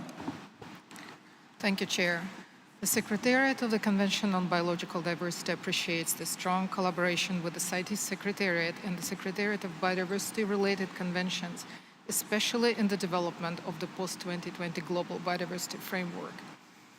The CITES bodies and other biodiversity-related conventions, as well as the Rio Conventions, have participated in the Bern process on the consultation of the post-2020 GBF. This inclusive process affirmed the importance of the Global Biodiversity Framework to all the conventions to the extent that it converges with their mandates. It identified specific elements that could be included in the framework and its monitoring mechanism and the ways in which convention can be further, other convention can further contribute to the implementation of the post-2020. At the level of the UN system, CITES and CBD secretariats continues collaborating under the Environmental Management Group to mainstream biodiversity in UN policies and programs through the UN Common Approach to Biodiversity, as well as under the Liaison Group on Biodiversity-related conventions. Collaborative partnership on sustainable wildlife management to support the development of strategies and policies to conserve and sustainably use wildlife and other joint programs. The third meeting of the CBD subsidiary body on implementation and the CITES Standing Committee prepared guidance to their bodies and the secretariats to further strengthen synergies among the conventions at the national and international levels and the context of their strategic frameworks. The CITES COP now has the opportunity to do likewise. Thank you, Chair. Thank you, CBD. I will take CMS. Thank you, CMS. You have the floor. Thank you, Madam Chair. I would like to underscore the importance of cooperation between national focal points, secretariats, and stakeholders of CITES and CMS, given the many species that appear in the appendices of both conventions, as well as other shared areas of interest. CMS and CITES are sister conventions and complement one another, with the mandate of each covering areas that are outside the scope of the other, which are very relevant for the interests of both. CMS uniquely provides a means for range states to address transboundary cooperation for migratory species of wild animals that cross national borders. The area-based conservation work of CMS, with our focus on ecological connectivity, as well as our work to address key threats to species, including those from climate change, linear and energy infrastructure, light pollution, noise pollution, and chemicals, to name a few, helps to improve the conservation status of species listed in CITES appendices. Likewise, the work of CITES to regulate trade supports the conservation status of many CMS species. But we can do much more to address the common threats to CITES and CMS species, including the motivations for illegal and unsustainable taking of wild animals, whether destined for international markets or for purely domestic markets or other domestic uses, as well as cooperate on the solutions. CMS has been working for many years on zoonotic diseases and would welcome collaboration with CITES, and work on human-wildlife conflicts as well as livelihoods are two areas where additional cooperation would be welcomed. I would like to note that there are several agenda items being considered at COP19 relevant to specific areas of cooperation between our two conventions, including item 17.4 on the African Carnivore Initiative, item 73 on the jaguar, and multiple items regarding wild cats, and we welcome the support of the COP for these important areas of joint work. Finally, on the matter of implementation of the Global Biodiversity Framework, I would just note that there has been a lot of active engagement by all of the biodiversity MEA secretariats, not only through the burn process that's been mentioned, but through the BLG, the Biodiversity Liaison Group. We're having a site event at the CBD, and I believe there's text in the CBD draft documents for their COP, which will address this matter further. So it might be helpful to look at that as the parties here consider next steps. Thank you so much. Thank you, CMS. So I have no more requests for the floor, so I'd like to sum up what I've heard. So we've had some suggestions, some suggested amendments to the decisions in Annex 2, but I haven't heard those amendments pick up particular support. In fact, I've heard several of them opposed. We have heard mostly support for the decisions in Annex 1, and we have had support for the deletion of decisions 1847 and 1848. So I would propose that the committee recommends that the COP adopt the draft decisions in Annex 1, adopt the revisions to Decision 1755 Rev COP 18 and 1756 Rev COP 18 in Annex 2, as they are presented in the document, and to delete decisions 1847 and 1848.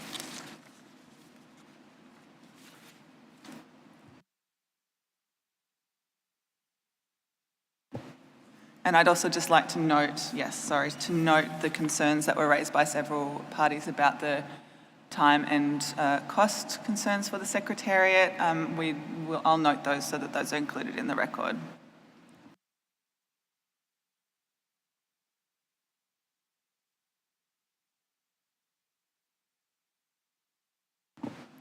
Brazil, you're requesting the floor. Brazil, you have the floor. Thank you, Madam Chair. Brazil has suggested two short exchanges on the revised decisions on the language exchange to exchange synergies for complementarities. And as far as I understood, I didn't hear any opposition in this committee, so I would ask you to consider these suggestions, please. Thank you, Brazil. I also didn't hear anyone support your amendment, which was why I didn't include it in my summation. I would be interested if anyone wanted to add their support for Brazil's proposal to amend, and that was the proposal to change the word synergies in both of those decisions to complementarities. I will take Gabon, who's asking for the floor, and then if anybody else would like to support Brazil's proposal, I will take you to Gabon. You have the floor.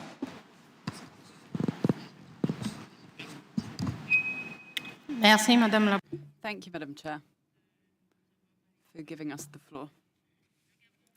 Gabon thanks the Standing Committee for preparing this document on synergies and partnerships between CITES and other biodiversity-related conventions. Gabon also thanks Canada for presenting this document. Indeed, all monitoring and management instruments for biodiversity should harness synergies and pool efforts, because ultimately the objective of all of these conventions and MEAs is to conserve biodiversity at a global level. Madam Chair, Gabon wishes to underscore the relevance of this work undertaken by the Standing Committee and supports the recommendations contained in the paragraphs of document CoP19 Doc 17.1. Thank you. Thank you, Gabon. I have two parties asking for the floor, but I would ask that, are your comments related to the intervention from Brazil regarding the language? And if you could keep your comments, if possible, on that topic, that would be welcome. Senegal, you have the floor. Oui, Madame. Thank you, Madam Chair. I believe that here we're talking about concepts, but ultimately the aim is to ensure collaboration between conventions, and we need to ensure that we do so without acting in silos. For me, synergies and complementarities are basically the same concept. They refer to a common vision. Thank you. Thank you, Senegal. United States, you have the floor. Thank you, Chair. We would like to support Brazil's suggested edit from synergies to complementarities. Thank you. Thank you, and I have the European Union asking for the floor. EU, you have the floor. Thank you, Madam Chair. We consider the term synergy as common in other multilateral environmental agreements dealing with biodiversity, as well as a part of the standard United Nations language, and therefore we support the idea to keep the term, which is, by the way, also used outside the biological or ecological sciences, to keep the word synergy.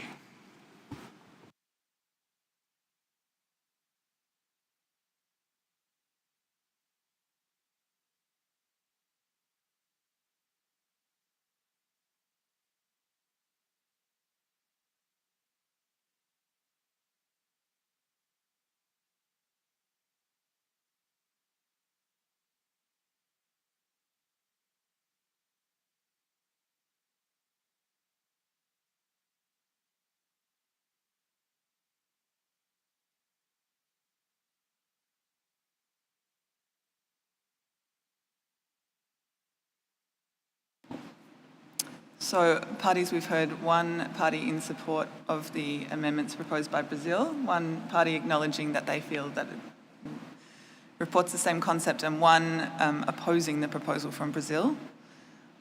I think we can make some progress, but I am in your hands because it's okay. Canada is asking for the floor. Canada, you have the floor.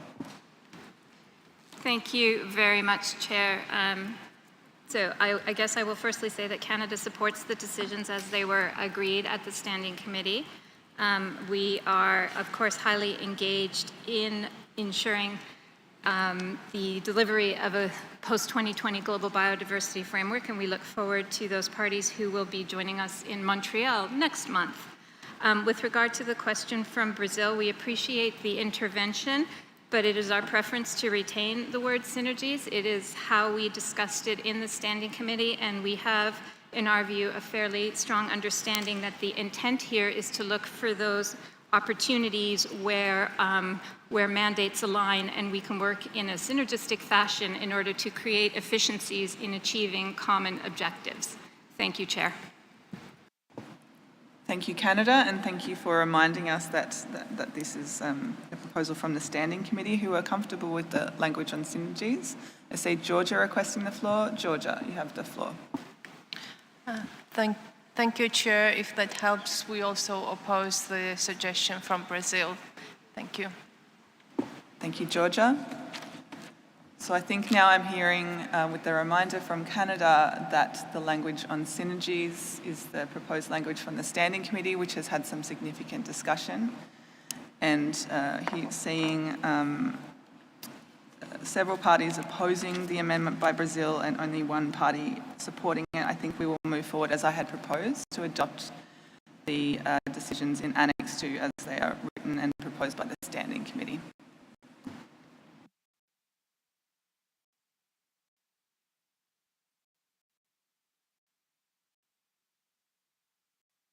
Okay, and with that, we will move on. We will move on to CoP19 Doc 17.2 on cooperation with the Global Strategy for Plant Conservation. This document has been submitted by the Plants Committee.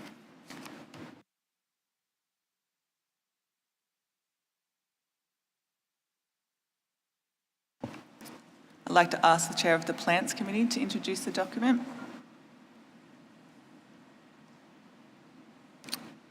And the Chair of the Plants Committee has asked Australia to introduce the document. Australia, you have the floor. Thank you, Chair. I'm introducing this document on behalf of the Plants Committee. At its 18th meeting, the Conference of the Parties adopted decisions 18.49 to 18.51 on cooperation with the Global Strategy for Plant Conservation. The decisions directed the Secretariat and Plants Committee to update the report on the contribution of CITES to the Global Strategy for Plant Conservation and consider any future revisions to Resolution Conf 16.5 on cooperation with the Global Strategy for Plant Conservation 2011 to 2020. As a program of work under the Convention on Biological Diversity, the future of the Global Strategy for Plant Conservation is yet to be decided under the post-2020 Global Biodiversity Framework. As such, the Plants Committee was limited in its ability to progress work on these decisions following the 18th meeting of the Conference of the Parties. The Plants Committee has submitted CoP19 Doc 17.2 on cooperation with the Global Strategy for Plant Conservation, proposing new draft decision 19AA in Annex 1 to the present document, directed to the Plants Committee and the Secretariat to review the outcomes of the Conference of the Parties to the Convention on Biological Diversity, and in particular, the future of the Global Strategy for Plant Conservation as part of the post-2020 Global Biodiversity Framework. The Plants Committee and Secretariat are also directed to draft, if considered appropriate, a revision to Resolution Conf 16.5 on cooperation with the Global Strategy for Plant Conservation 2011 to 2020, and report its recommendations to the Standing Committee or to the 20th meeting of the Conference of the Parties.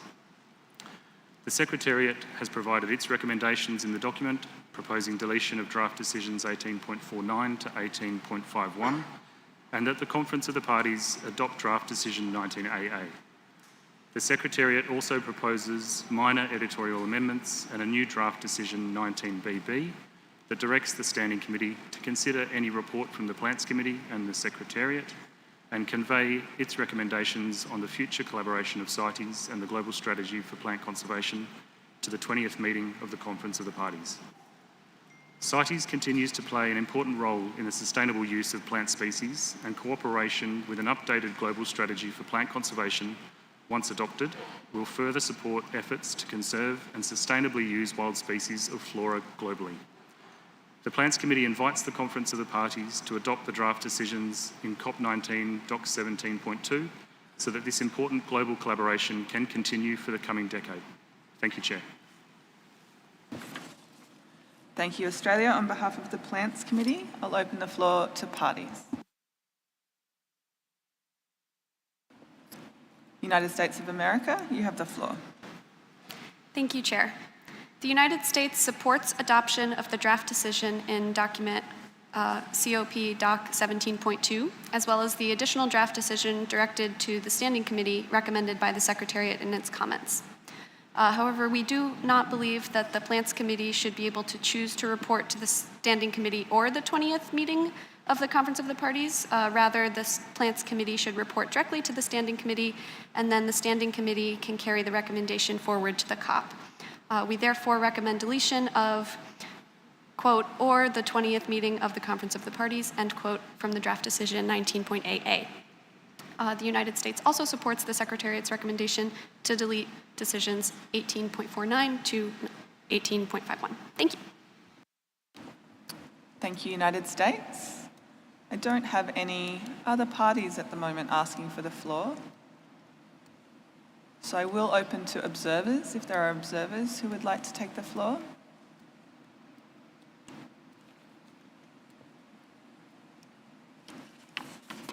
I don't have any other requests for the floor.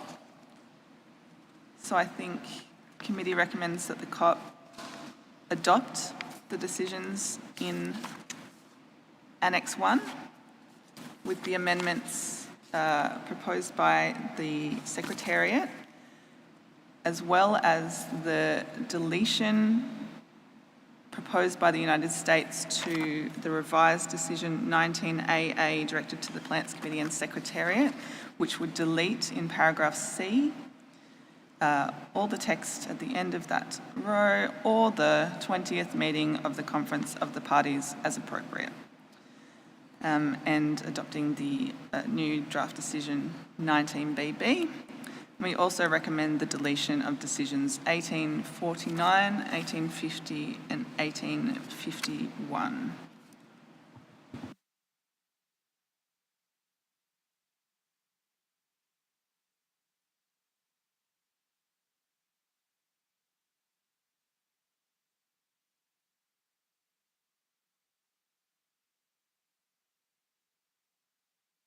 Okay, we'll move on to COP19 document 17.3, cooperation with the Intergovernmental Science Policy Platform on Biodiversity and Ecosystem Services.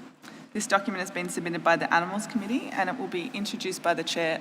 This document has been submitted by the Standing Committee and will be introduced by the Chair of the Animals Committee.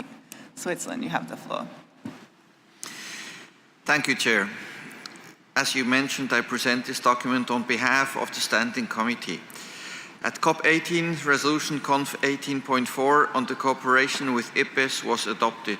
It instructs the Standing Committee working with the chairs of the Plants and Animals Committee to make sure that the collaboration with IPBES is beneficial to both entities, that the communication between CITES and IPBES is effective, to promote the needs of the scientific authorities and management authorities in IPBES, to make sure that they are to be supported by the scientific work of IPBES, that input from CITES to IPBES is delivered. In paragraph 4 of that resolution, the parties instructed the Standing Committee to report to COP on its activities in relation to the collaboration with IPBES. The document before you contains the activities carried out by the 3 committees and the Secretariat. Paragraphs 4 to 6 summarize the activities carried out by the Secretariat, in particular in relation to the MOC, Memorandum of Cooperation, between the 2 Secretariats, the input by the CITES Secretariat to the IPBES workshop on biodiversity and pandemics, and the notifications issued to encourage parties to CITES to engage in the IPBES processes. Paragraph 7 describes the involvement of the chairs of the 3 committees and the Secretariat in meetings of IPBES. Of particular relevance to CITES is the IPBES assessment report on the sustainable use of wild species. The assessment was adopted at the 9th meeting of the IPBES plenary, which was held from 3rd to 9th July 2022. The Secretary General of CITES and the Chair of the Animals Committee attended the plenary and provided inputs to the launch of the assessment. The IPBES thematic assessment of the sustainable use of wild species is likely to contain many references to CITES and will be of relevance to the implementation of the Convention.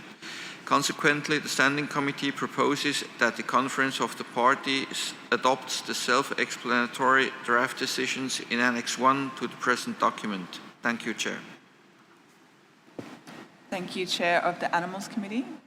With the indulgence of the parties, I thought it might be helpful for us to go to IPBES to make a statement. If we're comfortable with that, I'm seeing nods and no opposition, so I will ask IPBES to take the floor. Thank you, Chair, and greetings to all. It is an honor and a great pleasure to IPBES to take the floor for the first time at a conference of the parties to CITES, and to do so in Panama City, which saw the birth of IPBES 10 years ago. In these 10 years, IPBES has produced a scientifically robust knowledge base regarding biodiversity with the first ever global assessment of biodiversity and ecosystem services in 2019, and 9 other reports on key biodiversity topics, including the recently approved assessment of the sustainable use of wild species. This assessment of the sustainable use of wild species was made in response to requests from CITES, from the Convention on Biological Diversity, as well as from many individual governments and other stakeholders.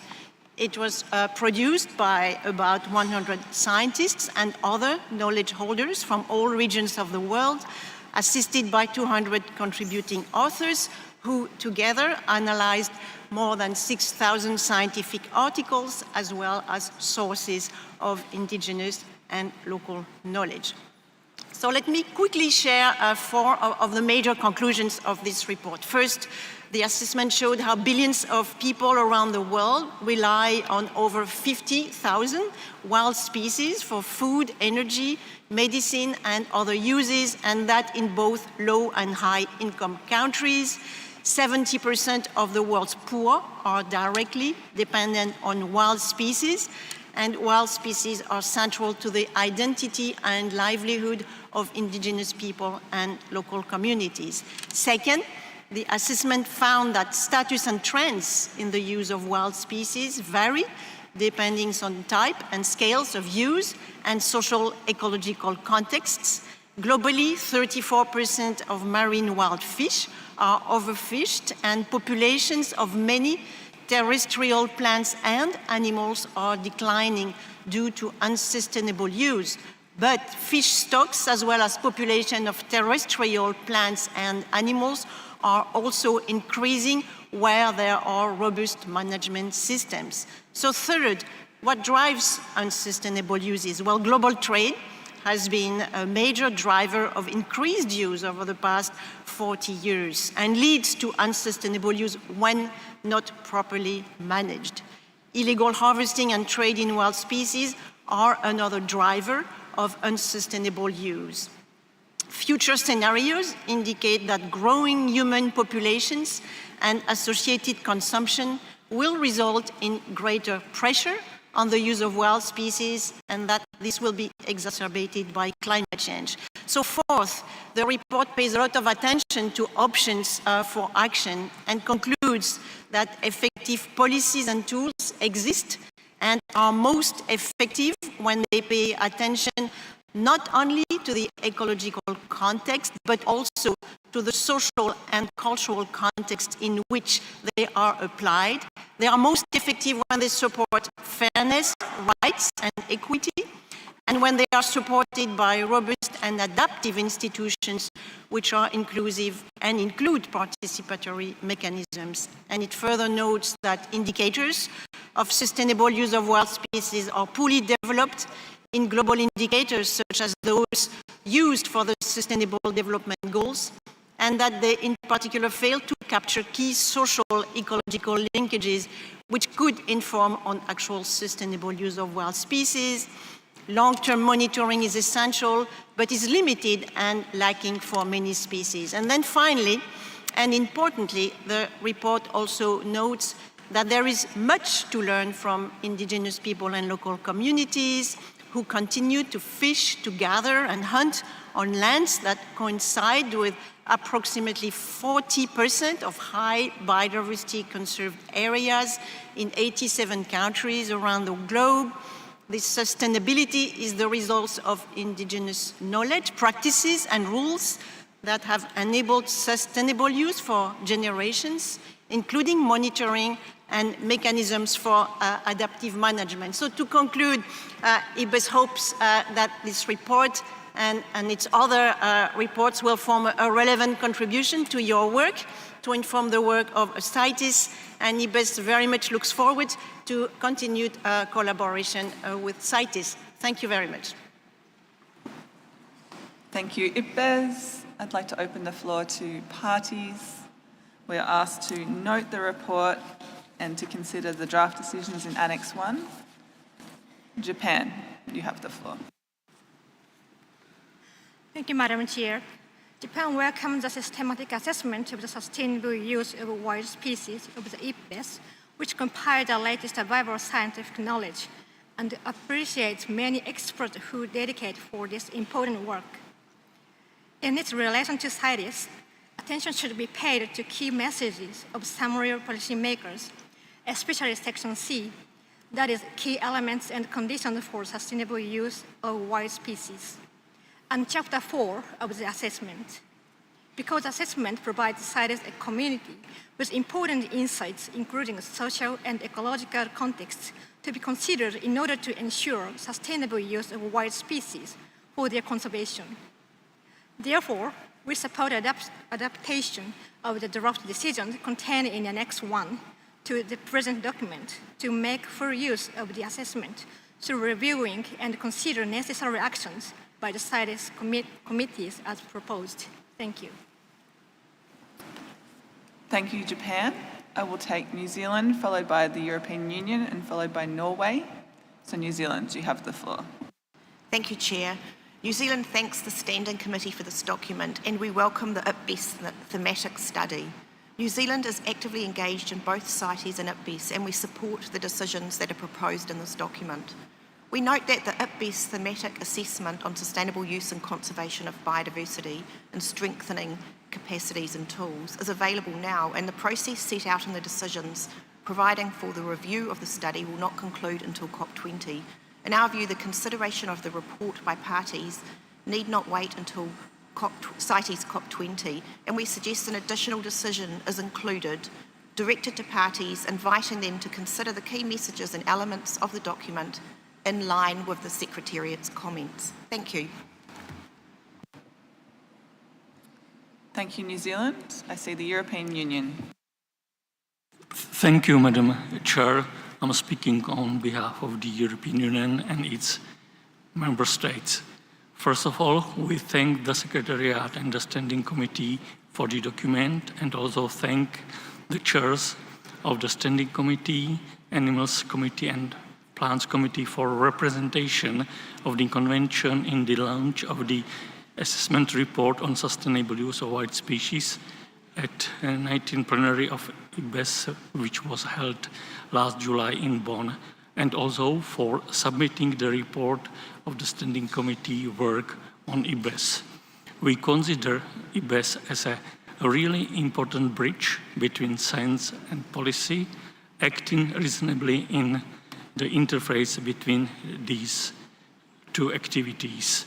I'm not going to repeat the importance of the global biodiversity and ecosystem services report published by IPBES, but also we very much welcome the assessment report on the sustainable use of wild species, because it really provides us with the best science available. But also we would like to stress that we agree with the draft decision included in the Annex 1 of the document. Thank you, Madam Chair.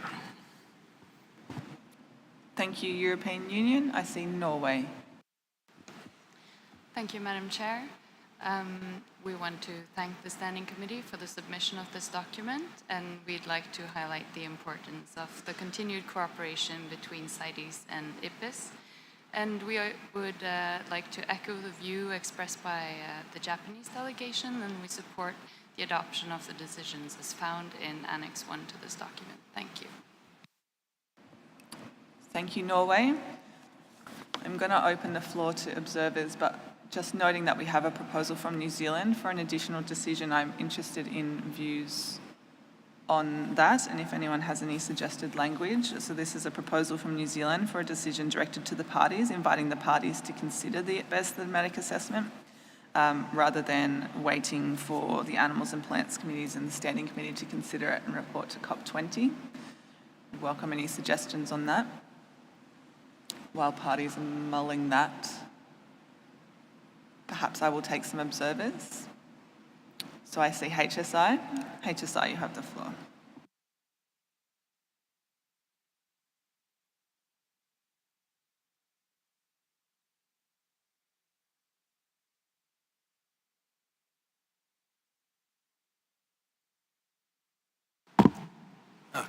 Okay, thank you, Madam Chair. Sorry, it wasn't working originally. Madam Chair, I was one of the reviewers of the IPBES report, and of course it's extremely comprehensive and lengthy. I would suggest that it may be premature to follow the direction suggested by New Zealand. There are still some outstanding aspects of this report. The full number of chapters was not really made available until October, and I was informed at the IPBES side event that the comments of reviewers with responses, which are an important part of this report, will not be available until February. The revision of the IPBES report between the first and second drafts, some areas relating to CITES were quite thoroughly revised, others were not.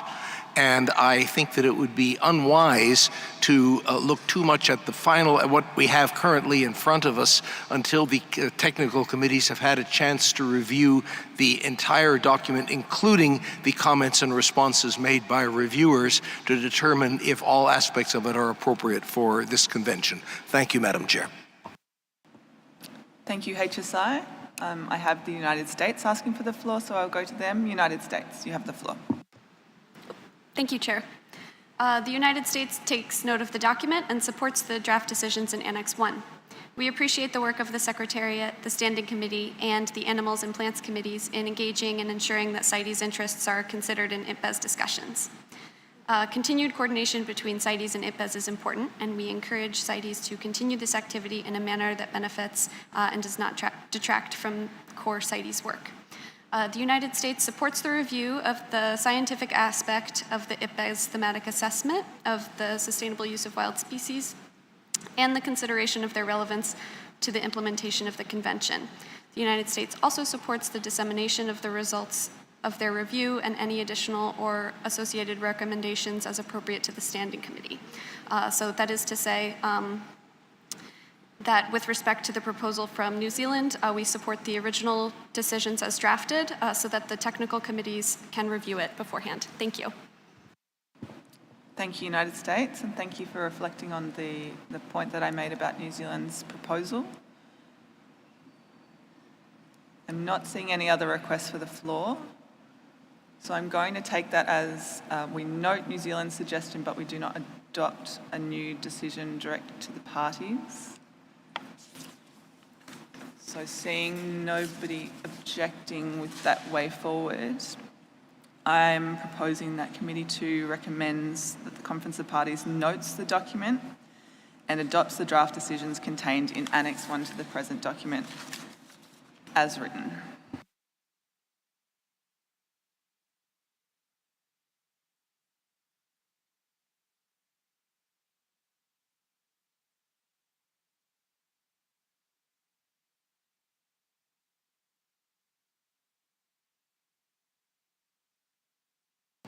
So we will move on to document 17.4, Joint CITES CMS African Carnivores Initiative. This document has been prepared by the Secretariat, and I will ask the Secretariat to introduce the document. Secretariat, you have the floor. Thank you very much, Chair. As you say, I'm going to be referring to document 17.4 on the Joint CITES CMS African Carnivore Initiative. Chair, the Secretariat was requested to report on the implementation of Decision 1856 to the present meeting, hence this document. The African Carnivores Initiative was included in the joint programme of work with the Convention on Migratory Species at the request of the Conference of the Parties. And in collaboration with the CMS Secretariat and IUCN, the Secretariat developed a draft programme of work for the African Carnivores Initiative, which was placed before the 73rd meeting of the Standing Committee last year.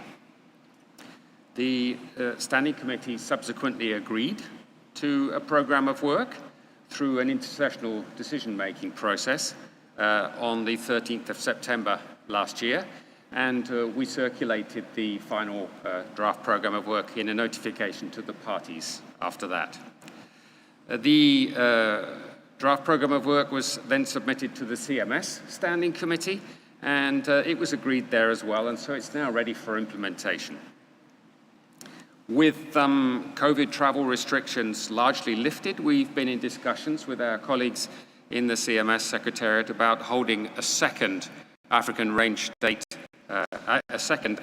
Carnivore Initiative range date meeting.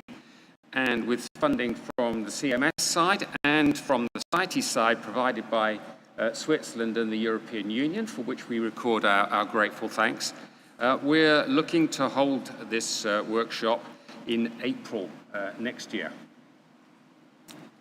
Now, Chair, turning to the existing decisions 1856 to 1861, The Animals Committee made some very helpful suggestions for rolling these forward into the next intersessional period, and you can find a combined package of the proposed new decisions in Annex 1 of this document.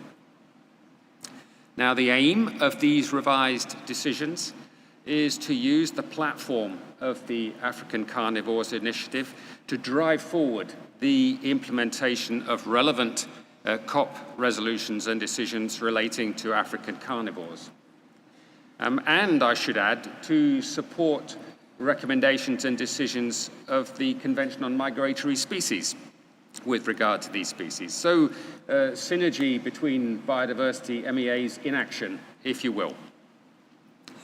The Secretariat commends the decisions in Annex 1 of this document to the Conference of the Parties, and we urge their adoption, and that the Conference of the Parties, if this is agreed, then agreed to delete documents 1856 to 1858, which would be superseded by the new documents. Thank you very much, Chair. Thank you, Secretariat. And as I did with the previous paper, with the indulgence of parties, I thought we might like to hear from CMS as this is a joint initiative before I open the floor to parties.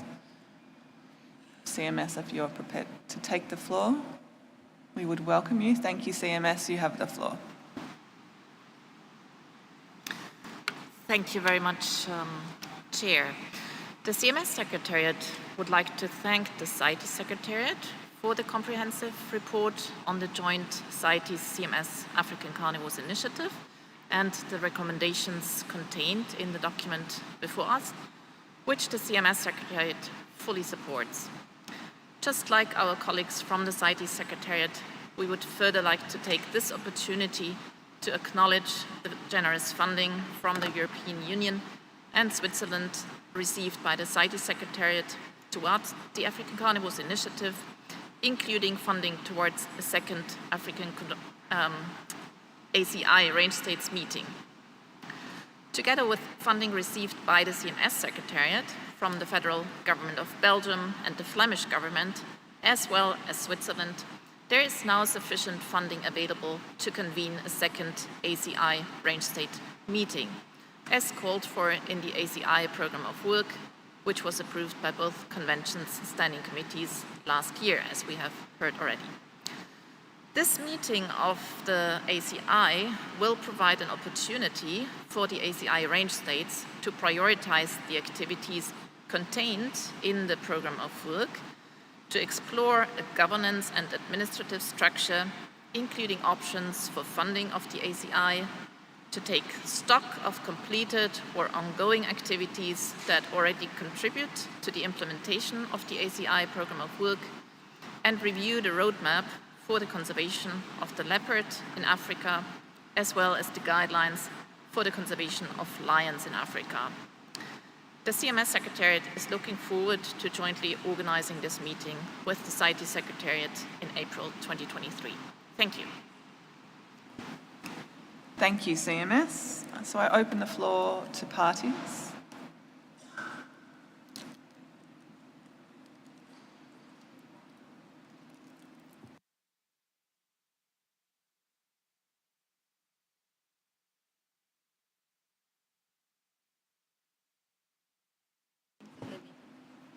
European Union, you have the floor.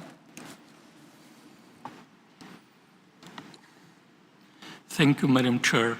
First of all, we would like to express our thanks to the Secretariat for providing us with the document in front of us. And also, we would like to express once again our interest in further developing this joint initiative. We believe that the cooperation between CITES and CMS will be beneficial for the conservation of African carnivores. We welcome the deployment of CITES CMS African Carnivore Initiative through a joint program of work, organization of regular range state meetings, and the establishment of a sustainable funding mechanism.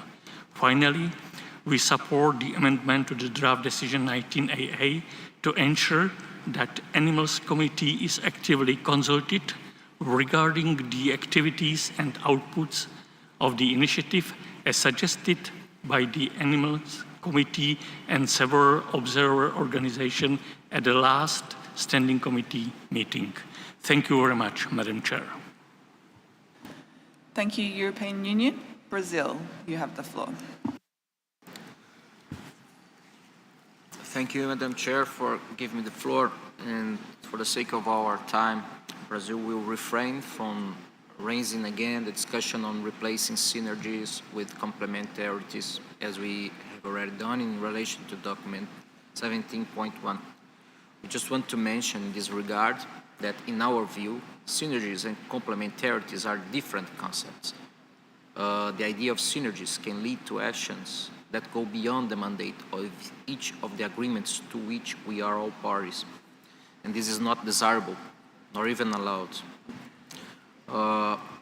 Also, if conventions or other international instruments overlap or mix, as it is implied in the idea of synergy, they risk becoming redundant and therefore irrelevant. We will be attentive to these debates in the future meetings of the Standing Committee, and we hope we can work constructively to achieve greater precision in the language adapted. Thank you. Thank you, Brazil. Niger, you have the floor. Thank you, Madam Chair. Niger it welcomes this document on the ACI. We hope to see this initiative enable conservation through funding.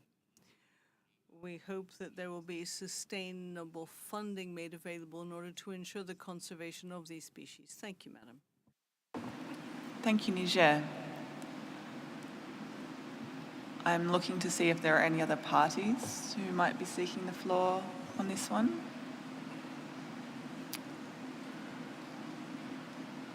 I don't see any other parties immediately asking for the floor, so I will open the floor to observers.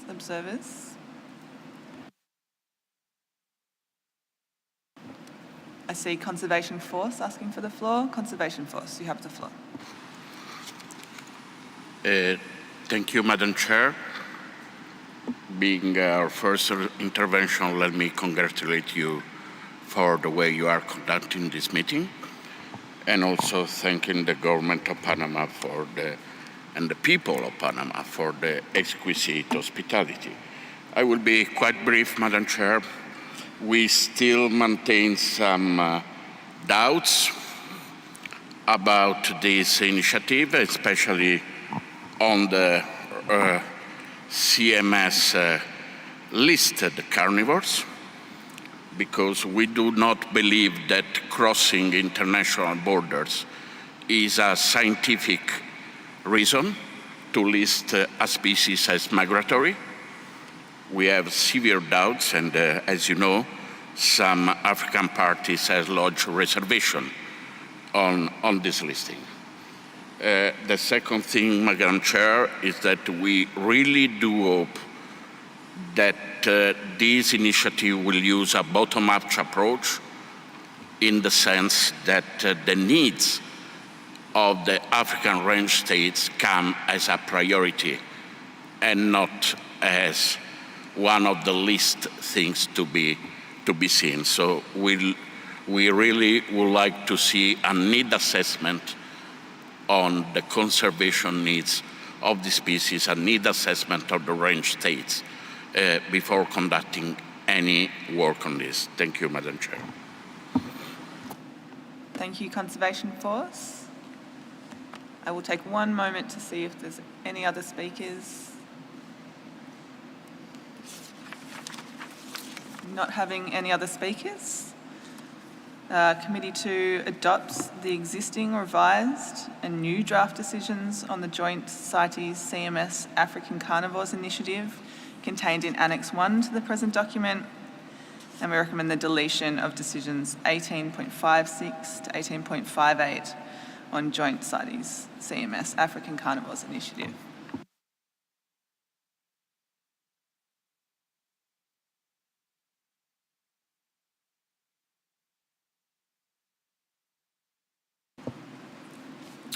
We will move on to CoP19 document 17.5 on the International Consortium on Combating Wildlife Crime.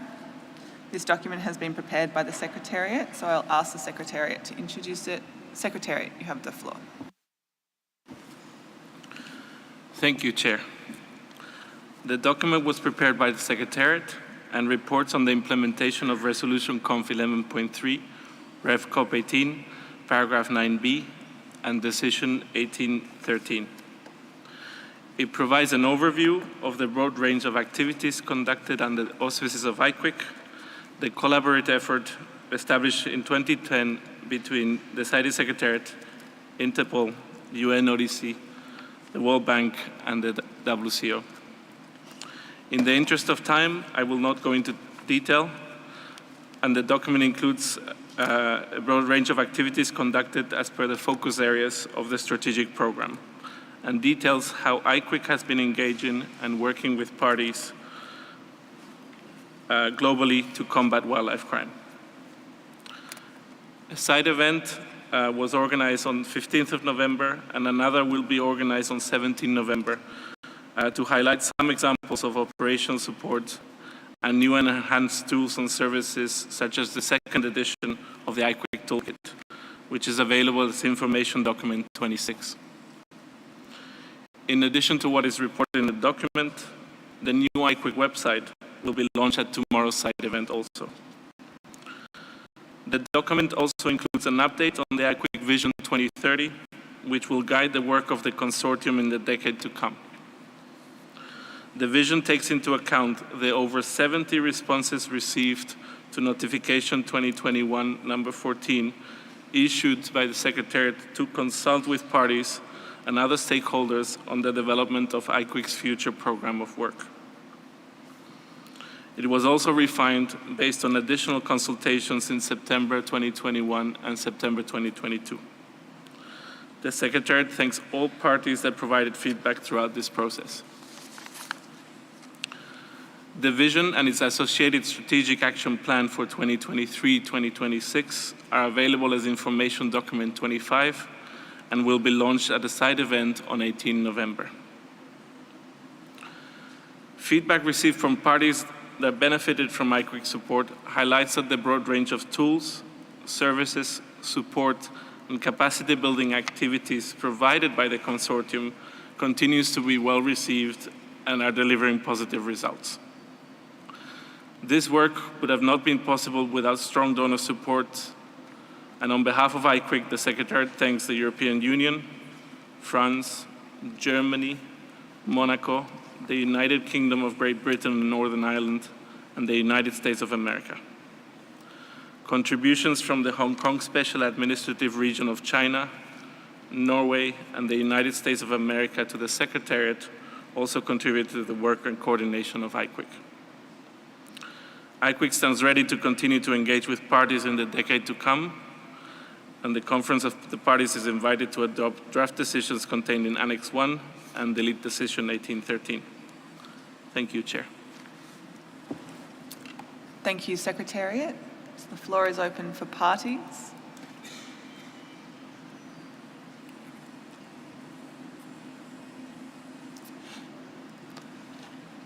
So I will take the United Kingdom, followed by China.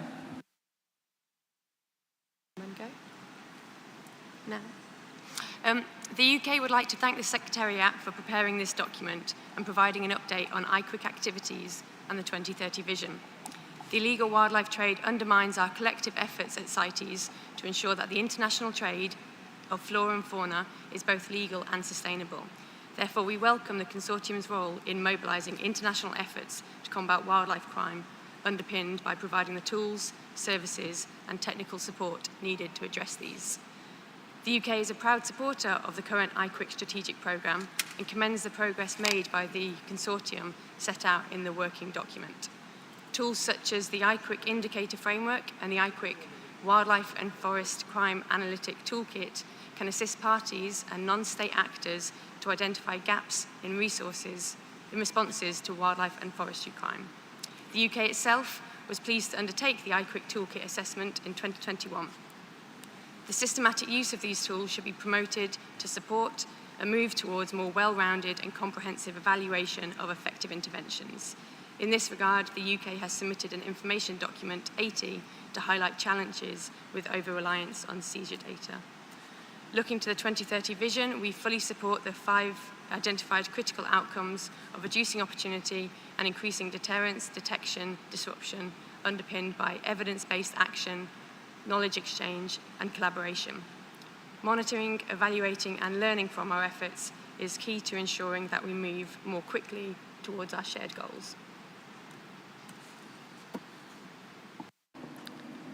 Thank you, United Kingdom. I will go to China. I'm just noting that we have 5 minutes left, so I'm going to take a few interventions on this, specific, if we can, to the recommendations in the paper, because I would like us to finish on time for lunch.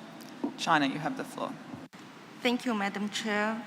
The document well captures the activities conducted under the auspice of IQIC.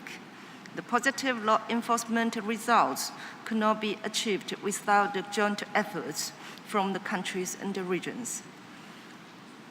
On the supply chain, and IQIC plays the role of bringing relevant authorities and entities together, which is complex and meaningful. It's encouraging to see the global wildlife enforcement network was greatly enhanced with the support of IQIC.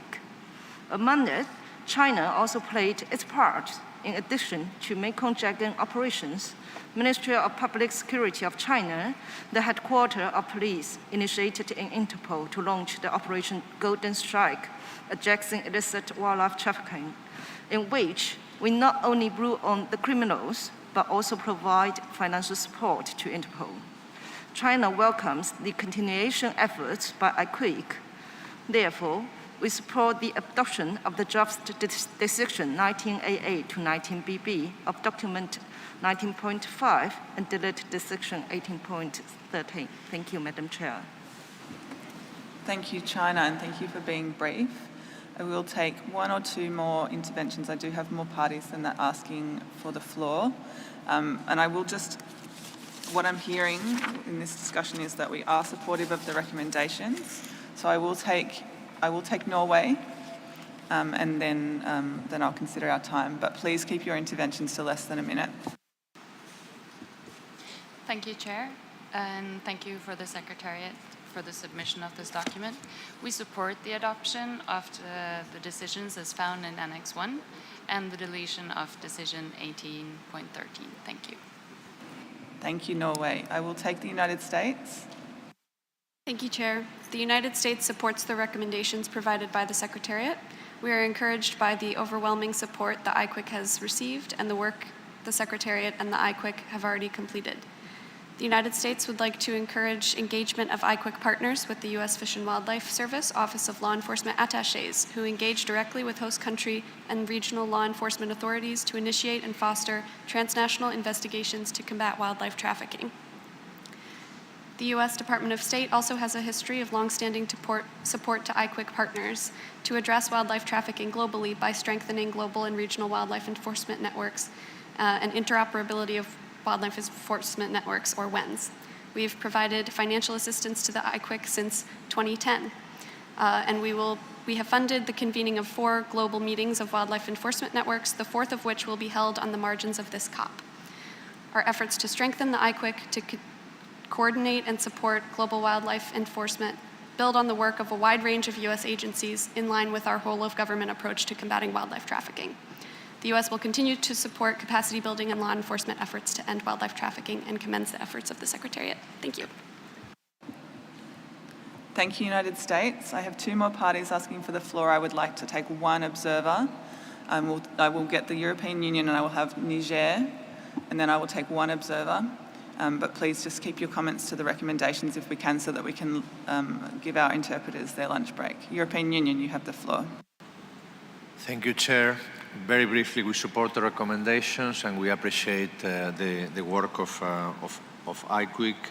In particular, we appreciate the assistance to parties in developing effective law enforcement and criminal justice systems. We think this is really important, and we hope that there will be efforts by by all to secure long-term funding for the program. Thank you very much. Thank you, European Union. Niger. Okay.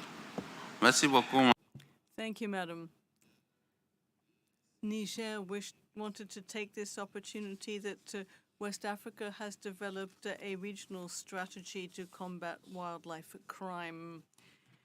This is an example that might be useful to other regions that have not embarked upon such programs. We have USAID support for this, and that means that we, through ECOWAS, have a robust tool available in our sub-region, and it's something that we could share with others with respect to combating wildlife crime. Thank you, Madam.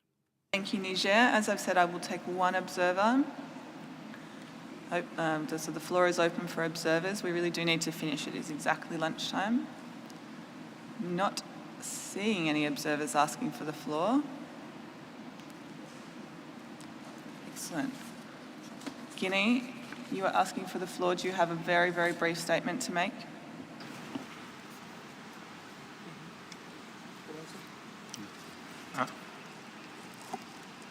Oui, allô. Par rapport With respect to wildlife crime, we need to make a recommendation with respect to the availability of funding. The park project is an example, for instance. And there is also a need for capacity building in the framework of IQUIC. And we also feel that there is a need for ongoing monitoring of the effectiveness of means for combating wildlife crime. We do feel that these are factors that should be taken into account by CITES. Thank you. Thank you, Guinea. And with that, I think we conclude that the committee recommends the Conference of the Parties adopt draft decisions 19AA to 19BB contained in Annex 1 to the present document, and to delete Decision 18.13 on the International Consortium on Combating Wildlife Crime, the IQUIC, as it's been implemented. So with that, everyone, it is our lunch break. I would like you back here at 1:45. We are 3 documents behind now. I know side events are going on, but please make your best efforts to be here at 1:45. I know we have a long afternoon and a long evening, and I would like to give us the time if I can. Enjoy your lunch breaks. One quick announcement from the Secretariat. Thank you very much, Chair. Just a quick reminder about the working group on strategic vision indicators that's taking place now during lunch break in Caribe 6. And then will be the action plan on gender-related matters will meet, that I mentioned this morning, will meet tomorrow at Caribe 6 at 12:15. And the role of CITES in reducing risk of zoonotic diseases will meet in ISTMO 1 at 12:15, also tomorrow. Please consult the daily schedule for the details relating to the working group meeting times and the rooms allocated. The daily schedule on the website. Thank you. And please remember to take your cards. Please do not forget to take your cards.